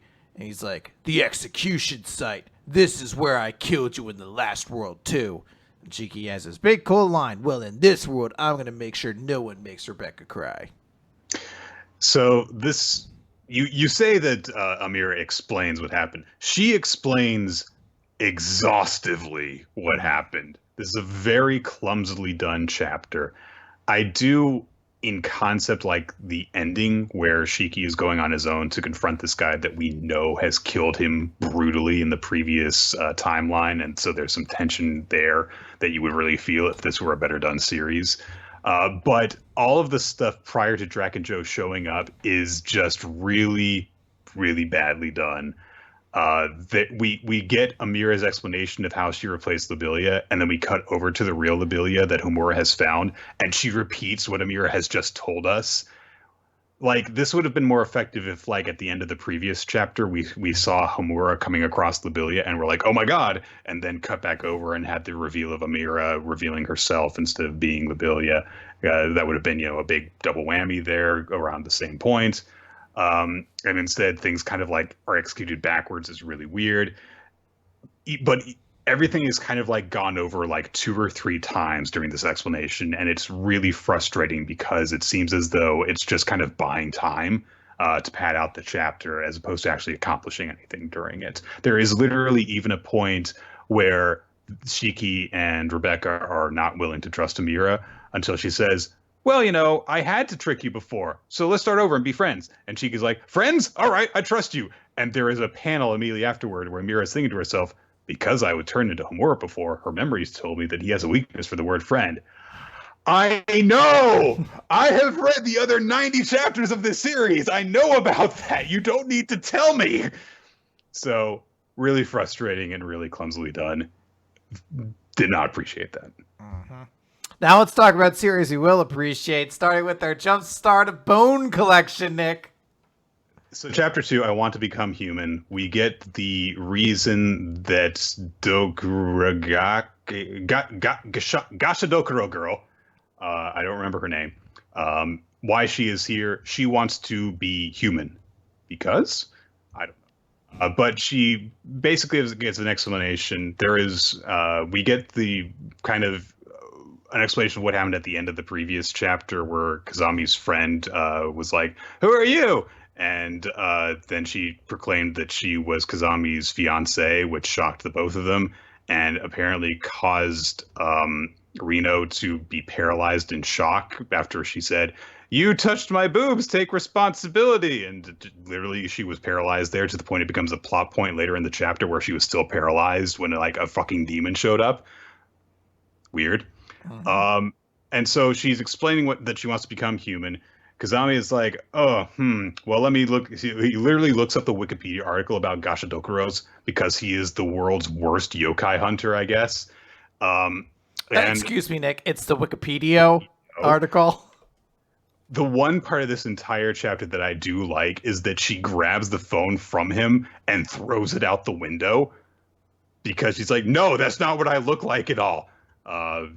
And she explains that because of her species, yokai from all over the place have been challenging her, and so she had to fight them and beat them, and so she ended up getting a reputation. She wants to escape from that. She wants to become a human, but she has not been successful so far. And she theorizes that because all of her power is stored in her bones, which Kazami uses in order to use his abilities, that if he keeps on doing that with the forbidden magic thing, that she will use up all of her yokai power, and then that will allow her to transform into a human. So Kazami's like, well, I can't do that because that's forbidden, and we could get hurt. You could be killed even. And she says, tell you what, if I become human, I would not mind marrying you. So Kazami thinks about it. And he literally goes, marrying? You mean those boobs will be all mine? And literally a scale appears next to him with risk of death on one side and boobs on the other. And boobs are outweighing the risk of death. There we go. So a few months ago, Undead Unluck debuted, and the first chapter I was pretty optimistic about. I was like, yeah, there's definitely problems to it, but I kind of like the way things go. And then the second chapter, I was like, I'm really sick of how, weirdly perverted this series is, and I don't like how it colors everything that the characters do and stuff. And same thing happened to this one. I was willing to kind of give it the benefit of the doubt because Kazami showed bits of humanity in the first chapter, but now it's just like, oh, apparently the fact that he's obsessed with sex just coats everything that has to do with him. And he's kind of an asshole, and his family is full of assholes too. And I don't really like anyone in this series and kind of hate them all. So fuck it. So let's go through the rest of this very quickly. We meet Kazami's family, including his older brother, Akina, who's just an asshole. And he's like, you are an embarrassment to the family. I wear glasses. He gets a yokai alert on his phone bug. Which apparently, oh no, the yokai has captured Reno because she was paralyzed over the reveal that that Kazami was apparently sexually molesting this girl. So Akina is like, you don't have the right to wear a coat. If you want to protect that woman, stay home. And so he heads off on his own. Kazami turns to the girl and is like, can you help me? She, Reno's my friend. I've got to help her. So they go off. So they ride off on like a magic carpet yokai thing. And Akina is fighting this weird yokai thing. And Pina is like, use my power and you can save him. And Kazami's like, I don't want to save my brother. I want to save Reno and also touch her naked thigh. So he turns one of her bones into like a sniper rifle and shoots up the yokai and defeats it. And it turns out that all of the different bones are going to take a different form when he uses the ability. That's a cool gimmick. I would appreciate that in a series that wasn't so awful. And then Akina confronts Kazami because he spied them on the roof before. He's like, she's a yokai and you're using her for that forbidden spell. How dare you? This is forbidden. You will be punished for destroying the balance of the world. And Pinai reaches forward and strips off his coat, and he's wearing a girl's school swimsuit underneath because he's a massive pervert, apparently. And so he's like, oh, don't give me away. I bow in reverence to you. And that's the end of the chapter. Really, as we were reading it, I was like, this chapter wasn't great, but I guess it's not that bad. And then I forgot that the whole brother like wearing a swimsuit fetish is the end of it. It's like, oh wait, never mind. The chapter that was definitely the last straw for me. When that happened, I was like, why? So is this just supposed to be a pure comedy? Because that's the only way you can kind of do this, and it's because you've already now had two characters walk in on them doing it. One, you did the whole like, no, they actually saw a different part of it, so they have a completely different reaction to it. And then you have a character just outright be like, oh wait, I know what you guys are up to, but they've neutralized him by discovering that he has a weird kink. So I guess he's an ally now or something. So yeah. Hey, next week's chapter 3. Yeah, I was gonna say only one more week, Nick. All right. Mashle, chapter 14, Mash Van Dead and the Magic of Iron. Last time, Barrett took all of the hits from Metal Magic Guy. We now catch up with Mash's friends. All three of them are still hanging out in the woods, and they're kind of like, "Do you think Mash is okay?" "Oh yeah, sure, I'll be fine." But Lance explains, "Well, look, there's different types of magic users. White mages excel at scholarship and support magic. Red mages excel at combat. The professor that Mash beat the shit out of and buried before, he was a white mage. But any red mage past their first year is going to be tough. And double line mages become more common as you move up. And if you think there aren't one stronger than Mash, you're wrong." Of course, we cut back to where Mash is now confronting the double line metal magic guy who has beaten up Barrett and stuff. And he, trash talks Mash for a bit, and he trash talks Barrett, saying like, "Oh, look at this little guy who he's so weak, but he was strutting around like he was super awesome. When I lay eyes on people like that, I just want to shred them to pieces. And wait till it sinks in that you were just tricked and left helpless, and you're gonna be like, oh, boo-hoo, poor me. It'll be ugly and pathetic, and it's so funny to me." And so he looks down on Barrett one more time. He's going to beat him up some more, but Mash comes in, flying in to punch him. So he summons some metal spikes to drive Mash away, and they actually scratch him. Oh no! So he laughs at Mash, and he's like, "You can't beat me. I earned 2 gold coins in my first year. I'm among the top-ranked second years. There is a world of difference between us, and you think you're gonna swoop in and kill me? Just try it, you lowlife." And he summons spires of metal to attack Mash, and then he summons another spire, and Mash catches it in his bare hands. And he says, "I've seen what you can do." And he flexes his hand and declares triceps magic ballista knuckle. And the guy's like, "Are you fucking serious?" So he tries to summon more metal.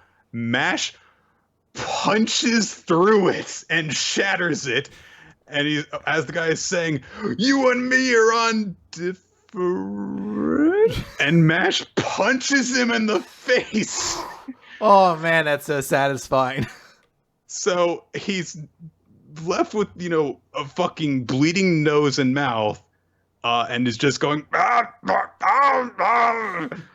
The girl is shocked by this, and he's like, he's like repeating his brags from earlier. "I earned 2 coins last year as a first year. I'm at the top of my class. That's how tough I am." More metal, and Mash punches through it again. Huge 2-page spread where he punches the guy in the stomach, and the impact goes through his back, drives him to the ground, coughing up blood. And the guy's like, "What is up with this guy? Why is he stronger than me? I've got to get up, but I can't. I can't take another hit like that." And he looks up, and Mash is walking away, and he goes and sits on a big root, and with his arms, his hands folded. And he's like, "Why did he sit down?" And Mash says, "That makes 2. It's 10 hits, right? Show me the difference between us. You've got 8 left to go." This was so fucking awesome.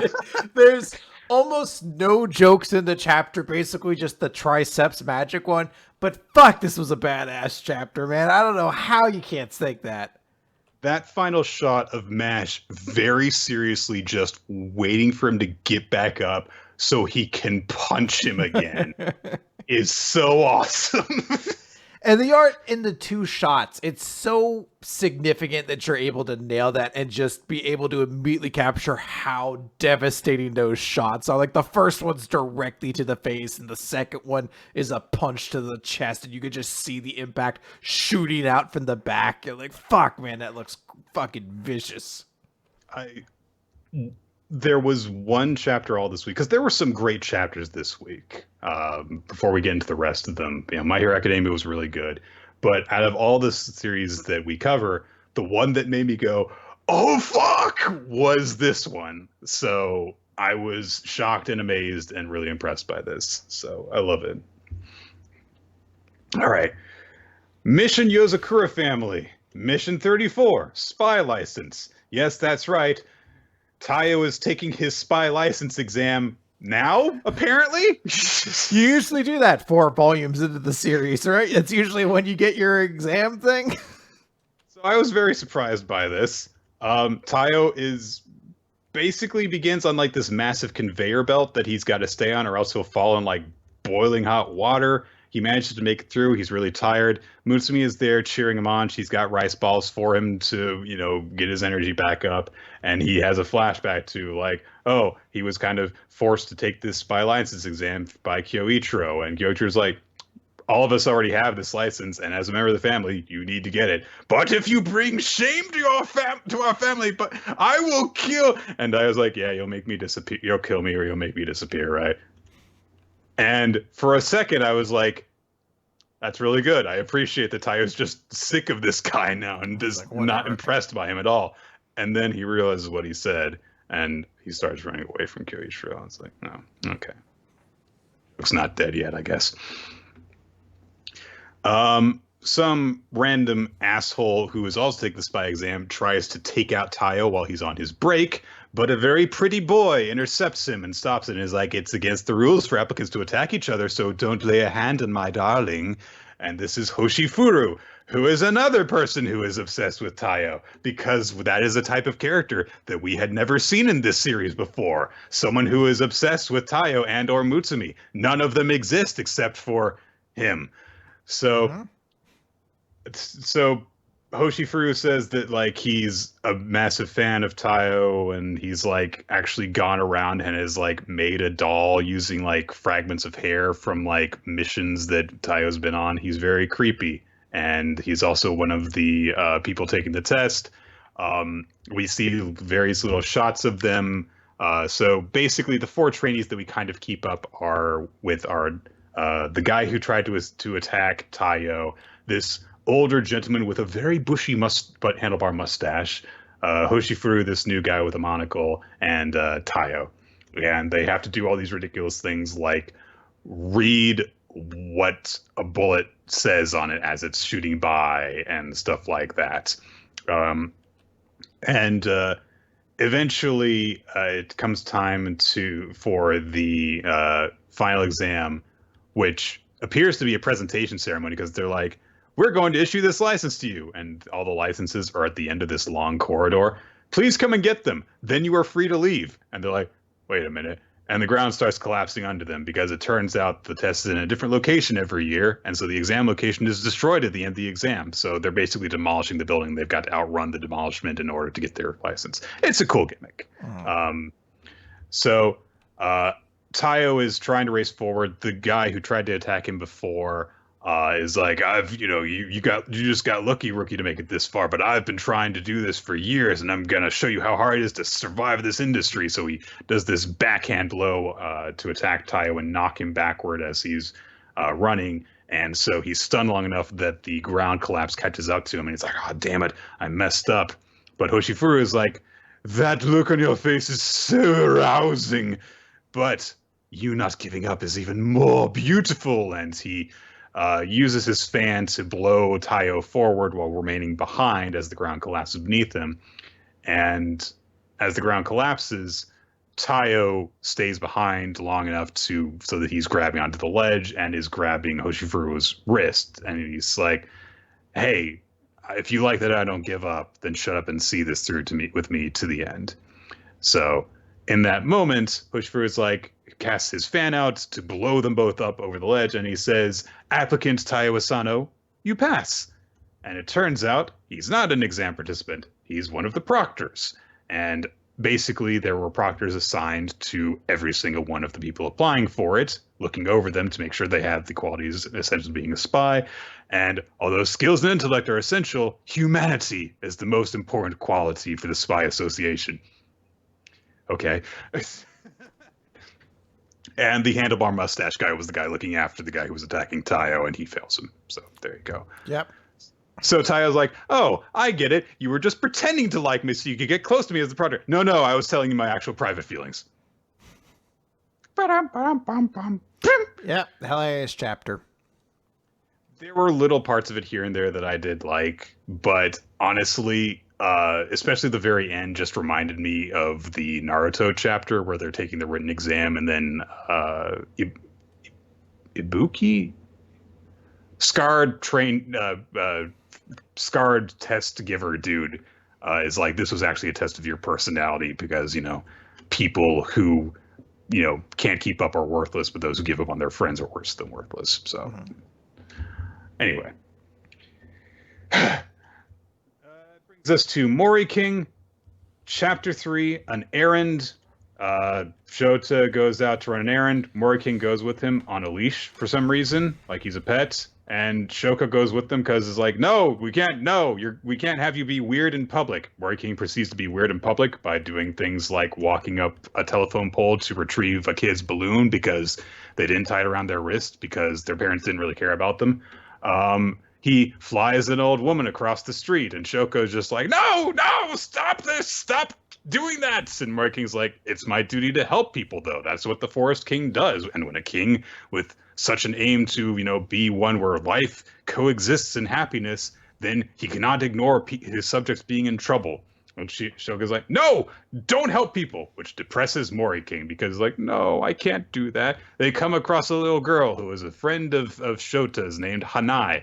And he's like, why are you crying? Because my dog Chappie ran away. I lost the leash snapped off of his collar, and I've been looking, and I can't find him.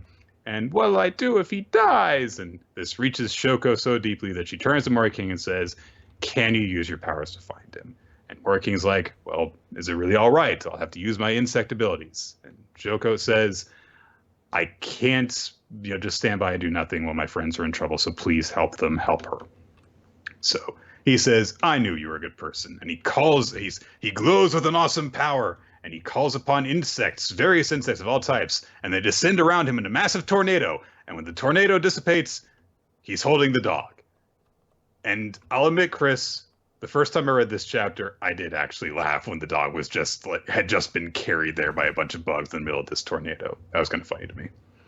Shoko rightfully thinks, you're going to traumatize that dog. But no, apparently he's fine. He's a good boy. Yeah, so. Dog's happy. And so Moriking says to the dog, to have come into the care of such kind masters, we're both very lucky, you and I. So is he a king or is he a servant? It's kind of weird. So, Nick, aren't the best kings servants of their people? Oh, that was really good, Chris. I'm going to give you that one. That was awesome. Well done. So Shoko just Nick, goes all soon. Aren't farts funniest when they're from your butt? Should have never. Can that also go in my quote book? I mean, you can put it in there. I'll start with the king one, then go to the fart one. Farts are funniest when they come from the butt, and people are like, I mean, he's not wrong, I guess. Like as opposed to where? Cell phones. That's just confusing on multiple levels. You've unlocked a lot of mysteries here. So Shoko is kind of tsundere for Moriking after this moment, and then because it's a comedy series running in Shonen Jump, we have to end the series on like a last minute joke in the final panel, but don't really get these jokes. They're just like, oh no, Moriking had a heart attack after eating curry. And also there was news of a mysterious horned man that Shoko. So here's the thing about this series, because now the time has come. Oh, right. This is actually, I forgot. Holy shit. All right, yeah. We have to decide if we're going to read this again. So I'll say this about Moriking. In each of the chapters we've had so far, at least one of the many, many, many jokes it throws out does get me to laugh a little bit at least. In addition, nothing in the series is like offensive or weird enough for me to go like, no, I do not want to read this. That said, I also don't have any desire to read this further. So if people really want us to read this, I do it. I don't really want to, though. No, I don't. This is boring. This is boring. I don't want to read any more of it. So there you go. All right. All right, let's talk about... Yeah, let's talk about We Never Learned, Nick, Chapter 157, Thumbelina Supercomputer Part 7. It's the board game convention, guys. We finally made it. And it feels like it's been forever that we've been building up to this moment. Yep, exactly. And Sekijo and Ogata are wearing maid outfits because they got them from Sumi. It's just the thing. She's like, here, you should do this. It'll attract people to your booth, basically. Cheesecake. Yep. They also convinced Sekijo's mother to wear a less attractive maid outfit. It almost feels like they're like, you're too old to show off those fun bags, Grandma. You get like the full length maid outfit. I hope that's not what they told her. It is weird though that you're like, I mean, Sekiko's mother's very like attractive by conventional metrics. I don't know why they wouldn't also have her wearing a maid outfit, but they do. It's just the non-sexy version of it. You're like, all right. So hey, they're like, hey, why'd you invite my mom? This doesn't concern her to Yuiga. And he's like, well, you know what? You should just wait a second. Boom, who should show up? It's Sekicho's dad, who looks like he jumped right off of like a Beatles album cover with that haircut. It's very surprising. And he's like, oh, you sent me a message, Sawaku. Oh, yeah. You said you wanted to be here. Yeah, we're going to be here now. So he's like, hey, you told me to come here. You sent me a text. You said you wanted to talk. And she's like, I didn't send any text. Teehee, the ghost girl sent those texts last night. He's like, my biggest objection to this chapter is it basically just kind of regurgitates plot points from We Never Learned that we've seen before. Mm-hmm. So the Misao hijacking the phone thing is like, oh, you did it again. But then also they have a board game therapy in this thing. And it's like, oh, well, they did that before and it was way more effective the first time. Yeah, well, this chapter has to get some things done because we've been talking about how it doesn't really feel like we're like on the right path to wrapping up. And we weren't. So we had to get on path this chapter, which is pretty evident of the nature of this. So he's like, what, did you want to talk about me and your mom separating? She's like, no, you know what? You're both you. You should do what's best for you. He's like, all right, well, good seeing you. I guess I'll catch you around sometime. And Ogata and Yuiga are like, wait, no, why are all the way here? Why don't you guys play a game? So Sekijo and her parents are sat down at a table to play Ogata's game. And Sekijo's like, I don't get it. How did this end up just being the three of us? What are they doing? Oh, well. All right. I know this. I've been playing this game so much. I know it like the back of my head. So she rolls and then she sees like, I don't remember this square about getting a pen case for your best friend. And she's thinking like, oh, wait, that's something we did. And then her parents are doing something and she's like, visit an open college campus with your best friend, pajama party with your best friend, partner stretching with your best friend, etc., etc., etc. And she's like, the board has been altered. It's a totally new version tailored just for me. And flashback, guess what? Yuiga and Ogata did this because they're using it to get Sekicho's parents back together, basically. It's a bit of a parent trap thing. Yeah. They leave it ambiguous as to whether or not they're actually going to get together, but the important thing is that they're actually, telling each other how they feel about all this, which is a step forward. So. Yeah, so like Sekijo goes through the whole game and then finally gets to the end and it's like, oh, you got a chemistry set. Remember how you felt that day? And like her parents start talking about like, oh yeah, that was really brings back memories.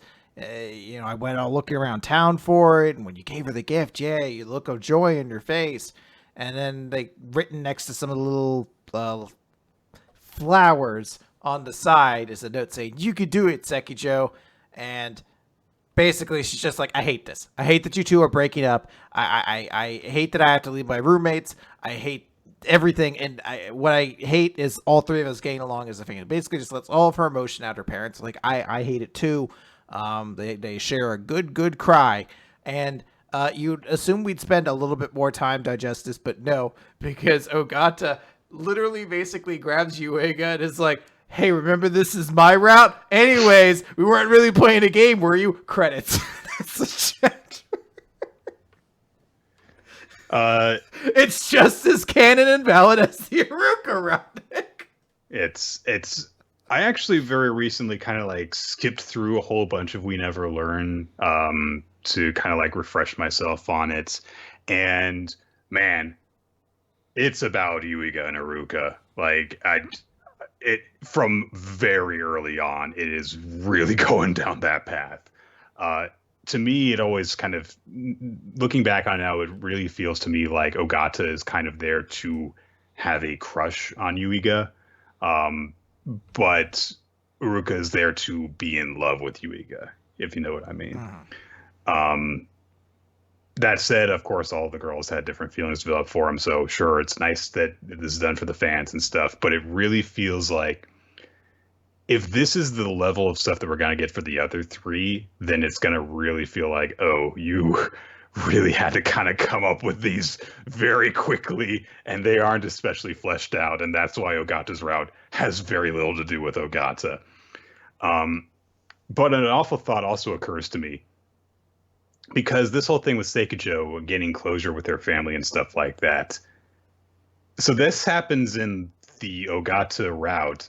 Does that mean in the other 4 routes that Seikujo never reconnected with her parents and was just miserable and traumatized? Yeah, that's the implication. To think about. That's the implication, is that the events we don't see here, because specifically it was the only reason this really seems to have happened is because Aruka never confessed her feelings to Yuiga and then flew out instead. So the idea is like, yeah, I guess in the other routes, Seikujo just bottles up her emotions and probably suffers as a result of it, Fun times. All right, let's move on to Dr. Stone. Time to get stoned. Z equals 149, light, lure, in darkness. People are happy because they found the core in America. They're one step closer to getting what they need on this continent. They sang sang the corn theme song. We're the corn in America. Whoa, it's the corn in America. Whoa. Everybody get the popping around. It's the corn, yeah.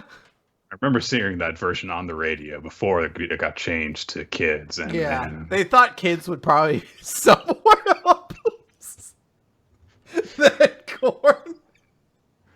It's just like, how originally it wasn't I want candy, it was I want brandy. Very popular in certain circles, but not a lot of mass appeal. Apparently, brandy itself can't buy music. So, well, the musician Brandy, she can. She's allowed to do what she wants. Is she dead? I don't remember. I forget who's dead.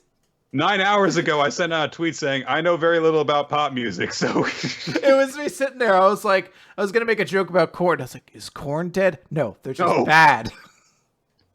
All of Korn? Pretty sure no. Are all of them? Well, hey, if I said to you, is Drowning Pool dead? You're like, no, just the lead singer. And I'm like, Drowning Pool is dead. Oh. What a bizarrely mean thing to say. I tell some like I sees them. All right. Anyway, they proceed down the river after they found this bit of corn in one of the crocodile stomachs, and Kohaku, with her amazing vision, actually reaches into the water and snatches up a number of kernels, and is like, "Oh, there's more! So there must be some more flowing from upriver." So, they're setting out the search team, and they're like, "Yeah, there's more corn in the river and stuff like that." So this is awesome. At the same time, however, Senku's like, "So there was just a bunch of kernels bobbing along down the river. How convenient." And we cut away to where there is someone in the treetops who has intercepted the radio transmission that Yuzuriha had been sending about finding core in the river. And they leap down from the tree amongst a bunch of feral wolves. There is a slashing motion, and the wolves are dead. or one of them is lying in a dark puddle, and they got very quiet. Let's be real. The doggies are fine. Night falls. There is a vroom noise, and so Senku is up to something. He is putting this filter over this white cloth over a light because he wants to find out exactly what kinds of bugs are in the area. In particular, there's a type of moth that he knows feeds on corn. They're able to determine that because of the light that they're shining. So he's like, all right, awesome. So that's good. Kaku, no, not that, but so Senku says, like, there's actually quite a lot of them that have gathered here really quickly, which seems like there might be way too many. It must make you wonder if someone is out there actually growing a cornfield. And Taiju's like, why are you so upset, Senku? Yeah, this is great. We got a cornfield. Typical Taiju. At that moment, however, Tsukasa senses something from the trees, and we see a pair of glowing eyes coming out of the darkness, and Tsukasa says he senses bloodlust. And then he smells something. He's like, what is this? Smoke from a gun that's been fired? And Hyoga thinks about the stuff that Senku had said before about convenient the corn was going down the river. And he thinks to himself, the enemy has done well. Seems like we were the ones who were lured in. And Tsukasa calls out for everyone to take cover, and they make a break for it just as freaking machine gun fire lances down at them from the treetops. And they make it to the boat, take cover, and Ryusui uses the motor of the ship to create a water bulwark to give them a bit of cover, and they get the fuck out of there. So the mysterious figure who was firing the machine gun at them, we see a little glimpse of their face. They've got cracks from being depetrified, and they've got a cigarette, so you know that they're cool. Oh yeah, they managed to reinvent cigarettes too. Good for them. The only thing we know about this person is that they have machine guns and they smoke. So this better just be Frank Castle. That'd be so cool. And finally, the Netflix Punisher could come back. That's right. The Netflix series has been Marvel Netflix has returned in manga form. Yeah, we can skip related series. We can skip it on Iron Fist, but make sure we bring back Luke Cage. That's the one I want. He's like, I am trained in the ancient ways. Like, we're from Asia. We know that, like, you're just... Did I ever tell you about the dragon I punched? I can only tell you about it. I can never show you it. That's be way far outside our budget. And then one time you can see its bones, but you know. Anyway, I'm going to. All right, that's cool, Mr. Iron Fist. So there's this door here. Can you make sure not to punch it with your Iron Fist? It's okay if you punch it normally, just don't punch it with your Iron Fist. Okay, I got it. What did I just say? He's like, uh-oh, someone's behind me facing that door. Better power up my Iron Fist to punch her. Surely she won't dodge. Several seconds of concentration for me to power this up, so... I have plenty of time to change my mind if I need to, but I'm very upset. Anyway. So, people are freaking out because, you know, someone shot a machine gun at them. So they're trying to figure out what the hell just happened, and Ukyo surmises that it's possible that someone revived on their own, just like Senku did, and that's the person who's growing corn. But Senku is not deterred. He just says, in the worst case, we're looking at a showdown against an evil scientist, and it's too bad for them that that's one arena where I won't lose. Whoa, so, very cool. Really looking forward to what's going to come from this. I like that this different kind of obstacle has been presented to everyone. They've dealt with a primitive kingdom. Now they're dealing with a hick survivalist, presumably. Yeah, we'll find out. It's definitely interesting. All right. Promised Neverland. Nope, Chainsaw Man. Chainsaw Man. All right, I've gotten confused ever since Seven Deadly Sins got taken out. Anyway, Chainsaw Man, Chapter 68, Dark Power. Of course, Denji doesn't want to fight the dolls that are acting human, so he's like, no! And he runs away, and he summons chainsaws from his feet in order to run across the walls, and immediately a bunch of the dolls summon blades from their feet in order to run along the walls, too. And Denji's like, ah! He's like, fuck, I thought that was so smart! Oh, man.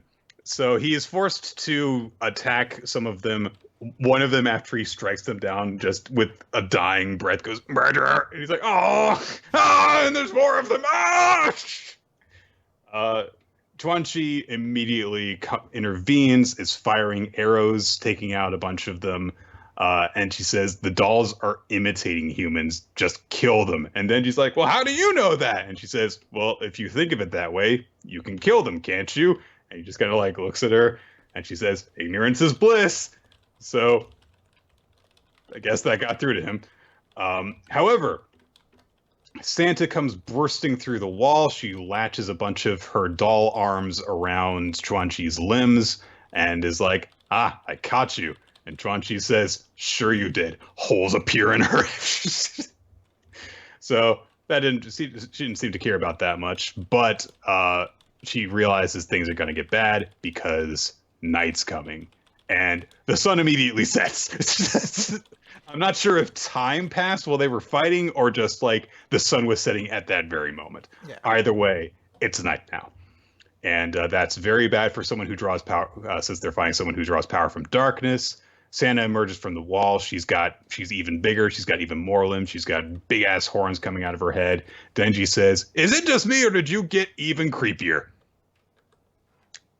Little column A. Yeah. I mean, what really defines creepy, so to speak? That's a good point, yeah. So I guess it is kind of you, Denji. So. Yeah, you're the bigot. Santa swipes a bunch of her arms, knocks Denji into a gas station, and he responds by going, "Ow, crappity crap." Chuanchi tries to launch a bunch of her arrows, but this time Santa just snatches the arrows out of the air, and she says, "While you were killing me, I took the liberty of creating a few more dolls." Chuanchi looks over, and her two presumably dead girlfriends have been turned into dolls. They have her stitched mouth girlfriend with them, holding her hostage. And I believe that's the reason why Chuanchi just kind of stands there as one of them runs forward and stabs her through the stomach. Maybe she's just shocked. I don't know. Santa reaches towards Chuanchi and says, "Now, I wonder, can she be made into a doll?" But before she can test that theory, Denji gets a big old can of gasoline, douses himself in it, strikes his saws against each other so that they generate a spark, and sets himself on fire and jumps towards Santa while shouting, "This is the power of light!" I love fucking Denji. He's such an idiot, and it's so charming. This was a really fun chapter, and the ending was so silly, and I loved it. So absolutely, just the fact that he's like, "I'll set myself on fire," and that's the power of light. So. All right, now let's talk about the best chapter this week, Nick. The Promised Neverland, chapter 176. We're home! Oh, look at that happy, colorful page with Mujika and Emma surrounded by birds who have been freed from cages. Yay, freedom! Also, Mujika is blue, apparently. Didn't know that. Good to know. Last time, Emma rushed outside. She saw Phil. They were reunited. And he's like, "Yes, now get me a beer, woman." And she's like, "I'm home, Phil." And he's crying. He's like, "I didn't ask if you were home. I demanded you to get me a beer. You've been outside for 3 years now. I presume you're going to be bringing me..." This better be the best damn roast beef I've ever had in my life. So they rush forward and hug each other. Emma's, throwing her bag and her weapons behind her and is hugging her. And she's like, "I'm sorry to make you wait so long." "Not at all. Now, where's that movie deal you promised me?" "You've been retired from acting for 10 years. More than that, even." "There could be a 7th Highlander, though. I could come back for that one." "It was very heavily implied at the end of League of Extraordinary Gentlemen that I was going to rise from the dead." Nobody wants that sequel, though. Like, no one.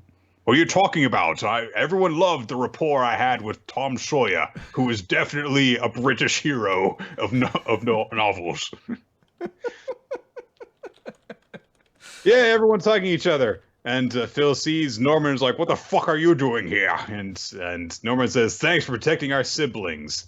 And he couldn't protect all of them, though, so he feels bad. He wanted to, but Ray just looks down and is like, "Yeah, it must have been hard for you for not having baby members, but you did a good job, all things considered." And everyone's hugging. Hooray! Yay! And then they look over at the mom. I tried to remember something. I was like, wasn't there one last movie Sean Connery did? And I was like... No, it was League of Extraordinary Gentlemen. Oh, no. He had one more after that. Was it... It's Sir Sean Connery as Sir Billy from Sir Billy, Guardian of the Highlands, where I guess he's like a gardener who drives around in a Jeep with a bunch of talking animals in an animated movie. Well, that's news to me. So the new mom of Gracefield House sees that Isabella has arrived, and she says, "We're all free now. The farm's being abolished, and it's over." She thinks, we can never erase what we have done, but now we can just love them normally. And the mom embraces Isabella, and she's crying, and hooray! We cut over to where people are like, the Queen's orders are to stop it, no more farms. The staff of the farms are being arrested so that they can't hurt anyone. And they're told, like, hey, are we really willing to go against Grand Duke Luvis and against the royal family? No, and they're restrained. Emma looks around and is like, the farms are ending, not just Gracefield, but all the other farms. And she thinks about how, that day she didn't want to leave everyone behind, and she knew she had an idealistic goal. But I also knew that I couldn't give up no matter how crazy it seemed. I was scared, full of anxiety. I felt discouraged so many times, but thanks to my friends, we were able to come this far, and we get a big collage of all these various moments in the series, and look at all this stuff that we did. Most of it actually wasn't all that great now upon reflection, and yeah. And we see all the characters that died, too. We see Hugo and other one. Yeah. And those nameless children. Connie! That were also... Remember Connie? Yeah. She was the one who died at the start. Yeah, that kicked everything off. Yeah, and also the random guards that didn't have names. Yeah, the random kids that died when Andrew attacked, they're there too. Yeah. So it's all right. It's like they were with them in spirit. And Phil says, so can we go now to the human world?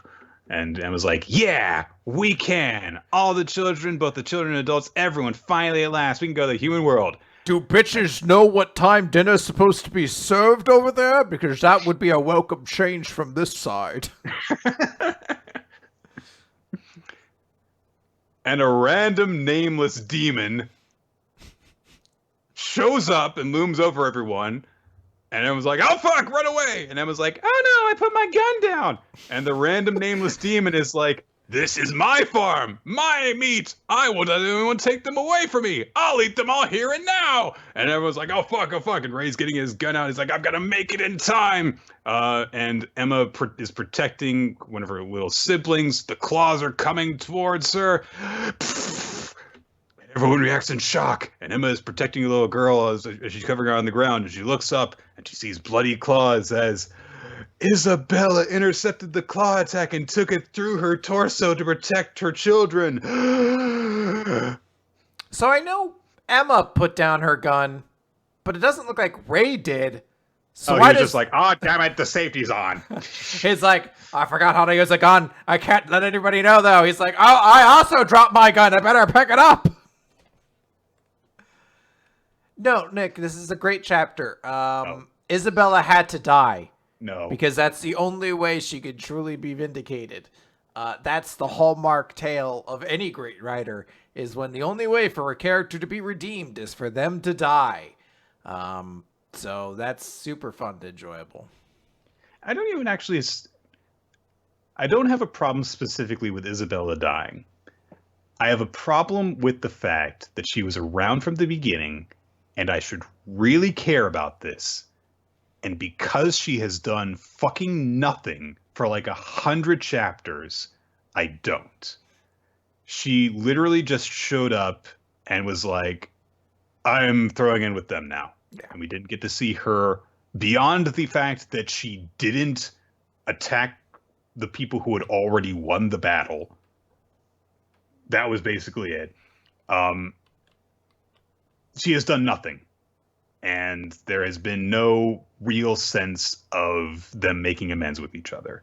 So now she is dead, and this is not like her big moment of redemption because we were supposed to have thought that had already happened before. Yeah.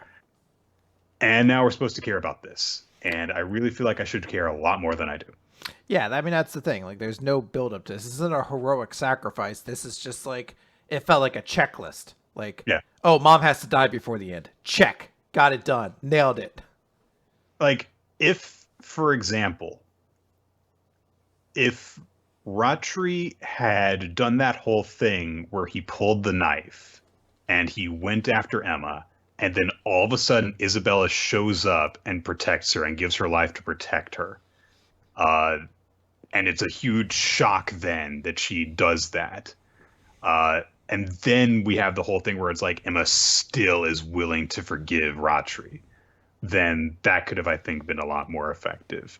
Instead, a guy whose name we literally don't know has done this. And there's no reason to care about him and no reason to care about Isabella.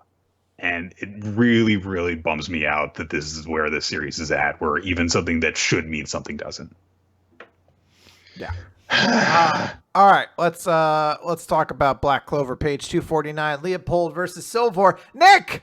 This was the best chapter of the week, Chris. I don't know what you're talking about. They got Master Floga, the Fire Spirit Guardian. No! Even he couldn't win.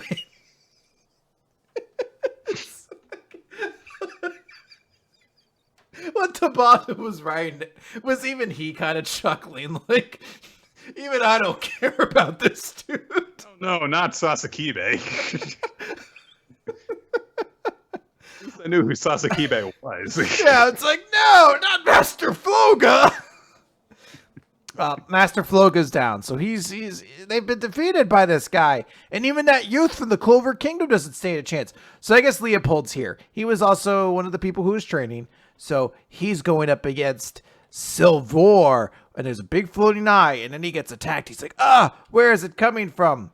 And we see it's from Silvor, who's using his eye magic. As we recall, Nick, the Clover Kingdom exclusively is the one that have rights to weird magic, not like the common magic you find over in the Spade Kingdom, like eye magic, where floating eyeballs follow you around. It's like the four basic elements from nature. You got fire, you got wind, you got earth, and you've got dilithium nitrate. Yep, those are the four. And then you can branch off from there. Like if you combine earth and water, you get other things. So. Yeah, you get eye magic when you do that. Yeah, that's how you get eye magic. So he's using his eye magic to always find Leopold. And basically he then powers up all of his magic into his finger and shoots it. I guess that's just also a thing you can, I don't know if that's specific to eye magic or if anyone can do this. He does the spirit gun. As though he's basically just using the eyes just to spy on him, and then he's sniping him from a distance. Yeah. So and because of his eyes, he'll absolutely never miss. And Leopold's like, no, Lord Floga! We get a flashback. And I guess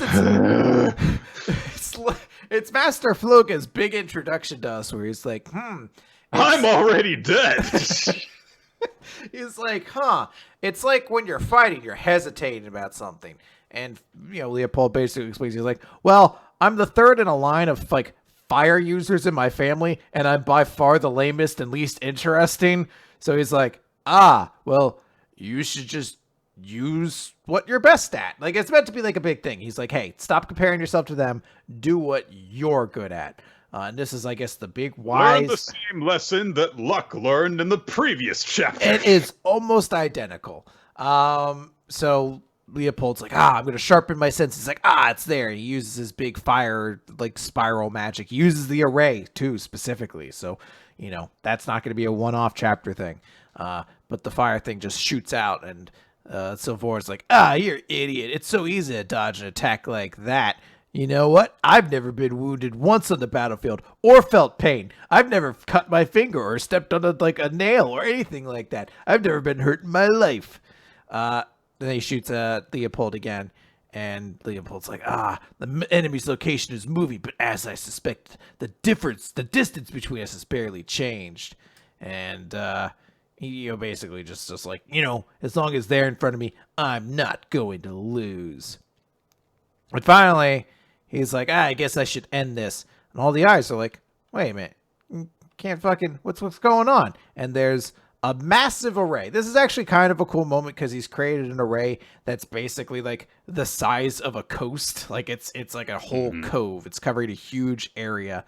And Leopold's like, I've been making it little by little, and I did it. And Silvor's like, I had to get out of here. And he's like, nope, too late. True flame magic, crimson eruption. The whole array, the whole coast just explodes. The giant flame, destroying the ecosystem there. It's devastated, but he did defeat the bad guy. And the guy's like, oh, I hate it. I don't like being burned. Pain is bad. Like, ow! Ow, it burns. And then Leopold's like, if you don't like hurting people, then get off the battlefield. And then he beats him with more fire. Okay. So, like, last time I talked about how I kind of liked the chapter because, if nothing else, it was nice for Luck to have a chapter and it looked really cool. This one just had it looked really cool, and it was, like, a direct follow-up of the last one. You're like, wow, we really... It's like you just decided to make an exactly inferior version of the last chapter for another character. And I'm like, God, we don't have to follow it for all the other fucking 2 people that are out there, do we? Yeah, okay. Yeah. One Piece, chapter 979, A Family Problem. So we get, over the first few pages, a recap of kind of what's going on, what the moving pieces are and stuff. I will note, the cover page seems to indicate that Pound's alive, Nick. So he's going to get to reunite with his daughter. Yay! Yay! Also, it is really hard to die in One Piece. I mean, that dude was literally being executed, and I guess he just powered through that. He was executed. I got better. He's like, I really believed. So, we get over the first few pages just a recap of what's going on, where the moving pieces are and stuff. And I really appreciate it because it did this very succinctly. And it was just like, hey, here's a reminder of what all this stuff is going on. It was very nice. And we also learned something very important, which is that Kandro is on his way to Orochi, but he hasn't delivered a message to him to update him about what's going on. So literally nobody in Kaido and Orochi's forces know what's coming towards them. And in fact, Kandro, because he is still seen as a samurai, has to actually fight his way through the guards that are blocking his path. So that's no good for him. Momonosuke spots a knife from one of the people that Kandro has defeated, and he goes, So there's that. We see Frankie getting the vehicles out of the Thousand Sunny. He's like, the Black Rhino! And Chopper's got a tank, and he's like, I'm Commander Chopper, and I run this tank, which is amazing. So they're all getting set to go. And then all of a sudden, Frankie goes, where did Luffy go? And Jinbei says he saw Eustace Kid and his crew run right toward the front door. So he went, they have no idea what Kinemon's plan is. Don't worry, I'll go and bring them back. And all the other Straw Hats go, that's just going to make things worse. Oh, but then Rono Azoa said, Luffy's only going to make things worse. I'll go stop him. He's just going to get lost. I mean, they're not wrong. I love this little thing of like, oh, right, Jinbei hasn't been a Straw Hat, so he doesn't know how they work yet. So he just kind of like saw this happening and did nothing to stop it. Sanji sees all the girls getting in the tank, so he tries to get inside it, but it's already full with Chopper and Usopp in there. So they're like, no, you can't ride in the tank. Frankie calls over to Robin, is like, hey, you want a seat in my awesome Black Rhino motorcycle? And she's like, oh, how nice. And then Brooke gives it in instead. And Frankie's like, no, the back seat's for chicks. I still like how he does drive off, though. So he's not he that doesn't upset. project him. He's like, all right, let's go, guy. And Brooke says, there's nothing wrong with some good male bonding. He's like, aw. You know what? And this is maybe my favorite fake he's been in a while because his hair's shooting up, so it kind of looks a lot like old Frankie. I'm really like, fuck yeah, go Frankie. So that he calls over to Chopper saying, hey, we'll dock up at the rear of the island. And Chopper's like, yeah, let's go. Sanji is trying to be like, come sit up here with me, Robin. Robin's like, no. The top of the tank is going to get dusty, so let's just walk in. So she walks off with Jinbei, who's like, I'm glad that I'm part of this crew. It's like, it's a nice little moment. There is someone rustling in the bushes also. Shadowy figure. Oh, no. We cut over to where Kaido is. He is talking to the... God, what are they called? There's so many groups, and we just had a thing explaining what all of them were. Toby Ropo, or the Toby something, the Toby Rappo or Ropo. Toby Rappo, yeah, I think you're right. He's talking to them, and they're like, oh, I want to drink with you, and blah, blah, blah. And he's like, I was going to introduce you to Lin Lin. She's still changing. We can do that later. While we've been carrying on, something's come up, and that's why you were forced to wait. The thing is, it wasn't me who summoned you here. And they're like, oh, well, then who did? And it was King. And so they're like, well, why did you summon us? He says, well, some of you wouldn't bother to show up if you knew that it was me who summoned you instead of Kaido. And they're like, yeah, you got us. He says, you were formerly captains of your own pirate crews. I know that you're angling for a spot among the lead performers. But they point out the organization's a meritocracy, so you have to climb the ranks with skill. So, but he's like, no, you stay in your place. Stop trying to do that. It's just kind of weird. But yeah, he says, I summoned them because I got tipped off about your problem, referring to Kaido. So I thought they might be needed. Kaido's like, yeah, all right. So they go over what the day schedule is supposed to be. There's supposed to be a toast speech, and we get all this coming from Bao Huang, who looks like a Chinese vampire, kind of. They've got, the talisman over their face. And they have the flying squirrel smiler fruit. So there you go. But they go over the events that are supposed to happen. But the problem is that Kaido's like, I need you to find and bring back my idiot son Yamato, who disappeared earlier today. So like, all right. So your major announcement involves him. And Kaido's like, that's correct.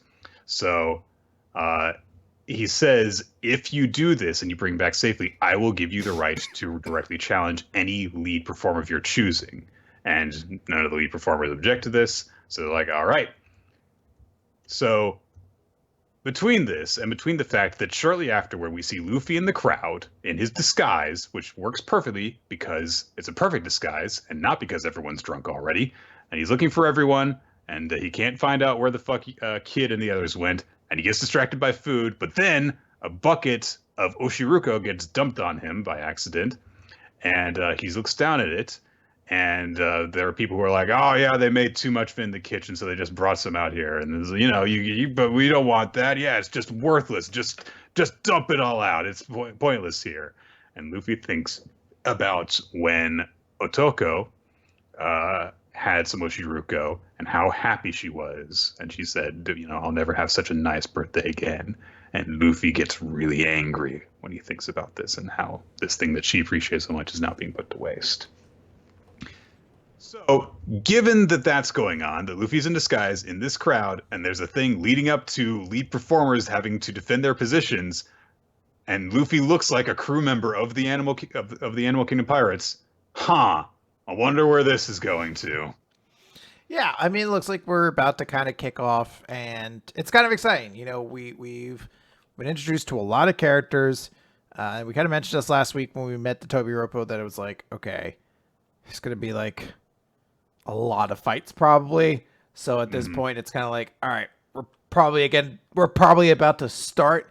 Usually One Piece tends to like blend it together. So it'll be like fights and then, plot advancement, like stuff's going on in the world. Everyone doesn't just stop to have fights, but this seems like this is a spot to kind of start moving there. It was a fun chapter. I really liked the beginning of it. So. Yeah, I think this is fun. It's fun seeing the characters like all interacting too. Like the Straw Hat's doing, it's great. Okay, World Trigger, chapter 196, Tamakoma 2. Oh god, I forgot 24. That was even on there. Tamakoma 2 won their Rank Wars match. Now let's go to the post-game recap. And that's the chapter. Yeah, that's it. They're just like, here's everything that happened over the last couple weeks. And then, hey, we're going to have a fight between Nasu Squad, whatever the stupid witch bitch girl squad is, and Suya Squad, I think's the other one. It's like, okay. Yeah, Katori Squad, Suya Squad, Nasu Squad are all involved in a match right now. Katori Squad. So I guess we'll see a little bit from that because the outcome of it is not going to affect Tamakoma 2's ranking. Yeah, there are a couple of little bits here and there that I do like. There's the part at the beginning where Hughes congratulates Chika and they all fist bump and stuff. We get like why Osamu was doing things at certain points, and we also see that Osamu didn't actually have like a full control of the situation. Things played out a little differently than how he was expecting. We also see why Hughes did certain things at the beginning, how he was able, for example, to figure out the Yakomo whirlwind was coming, and other stuff.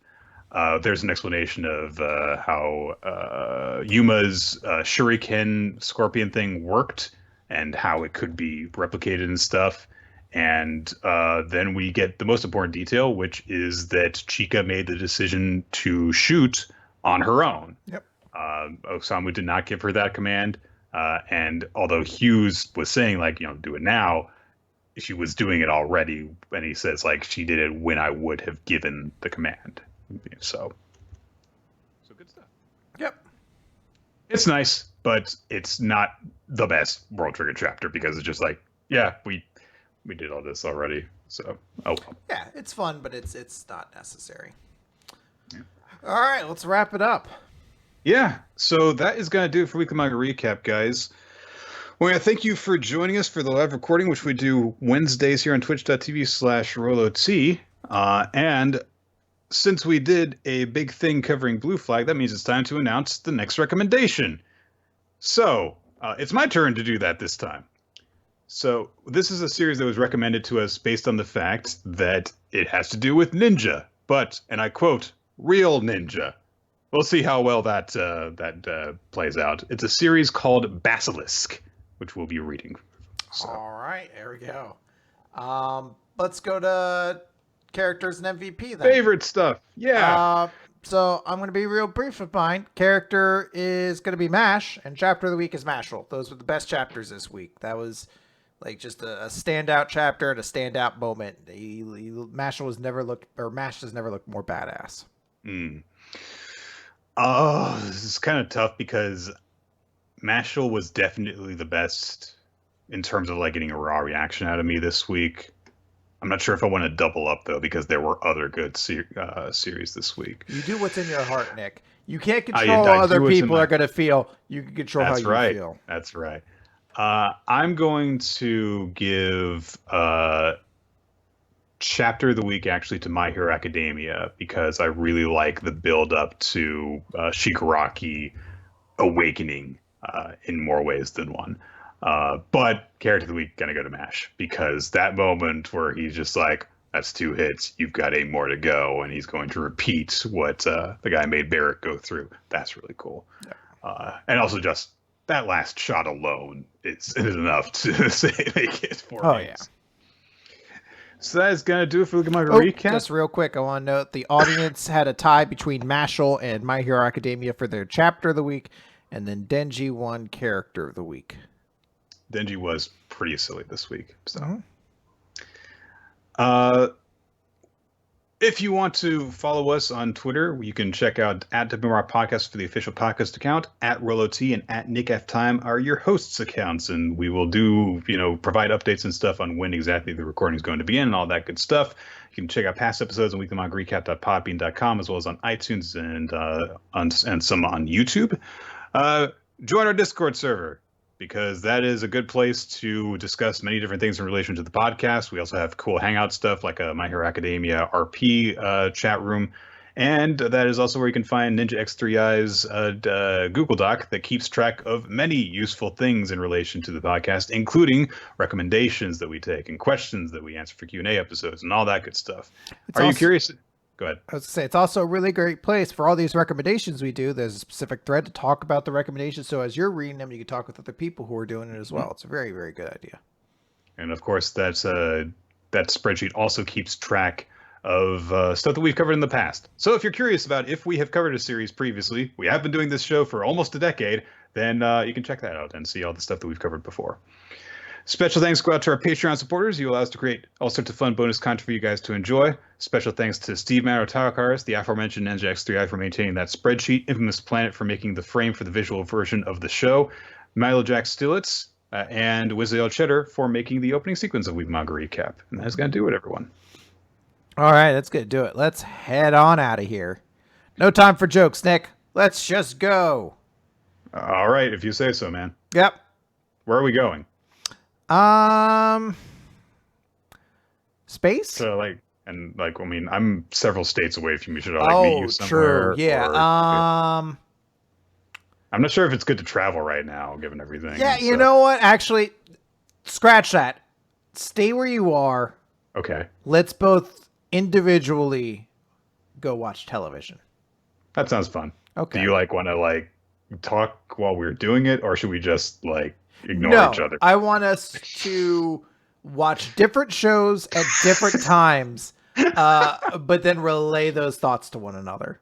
Like we could easily just like immediately hang up and then like watch AEW together, but instead I want you to go off and watch Deep Space Nine or whatever bullshit Star Trek show you're watching, and I'll power through another episode of Community or something like that, and then we'll just never talk about with one another. Watching AEW together actually does sound fun. We should try doing that sometime. We should. You know what? We should do that. That's a good idea. That's a good idea. Jokey, Chris. Goodbye, everybody. Bye.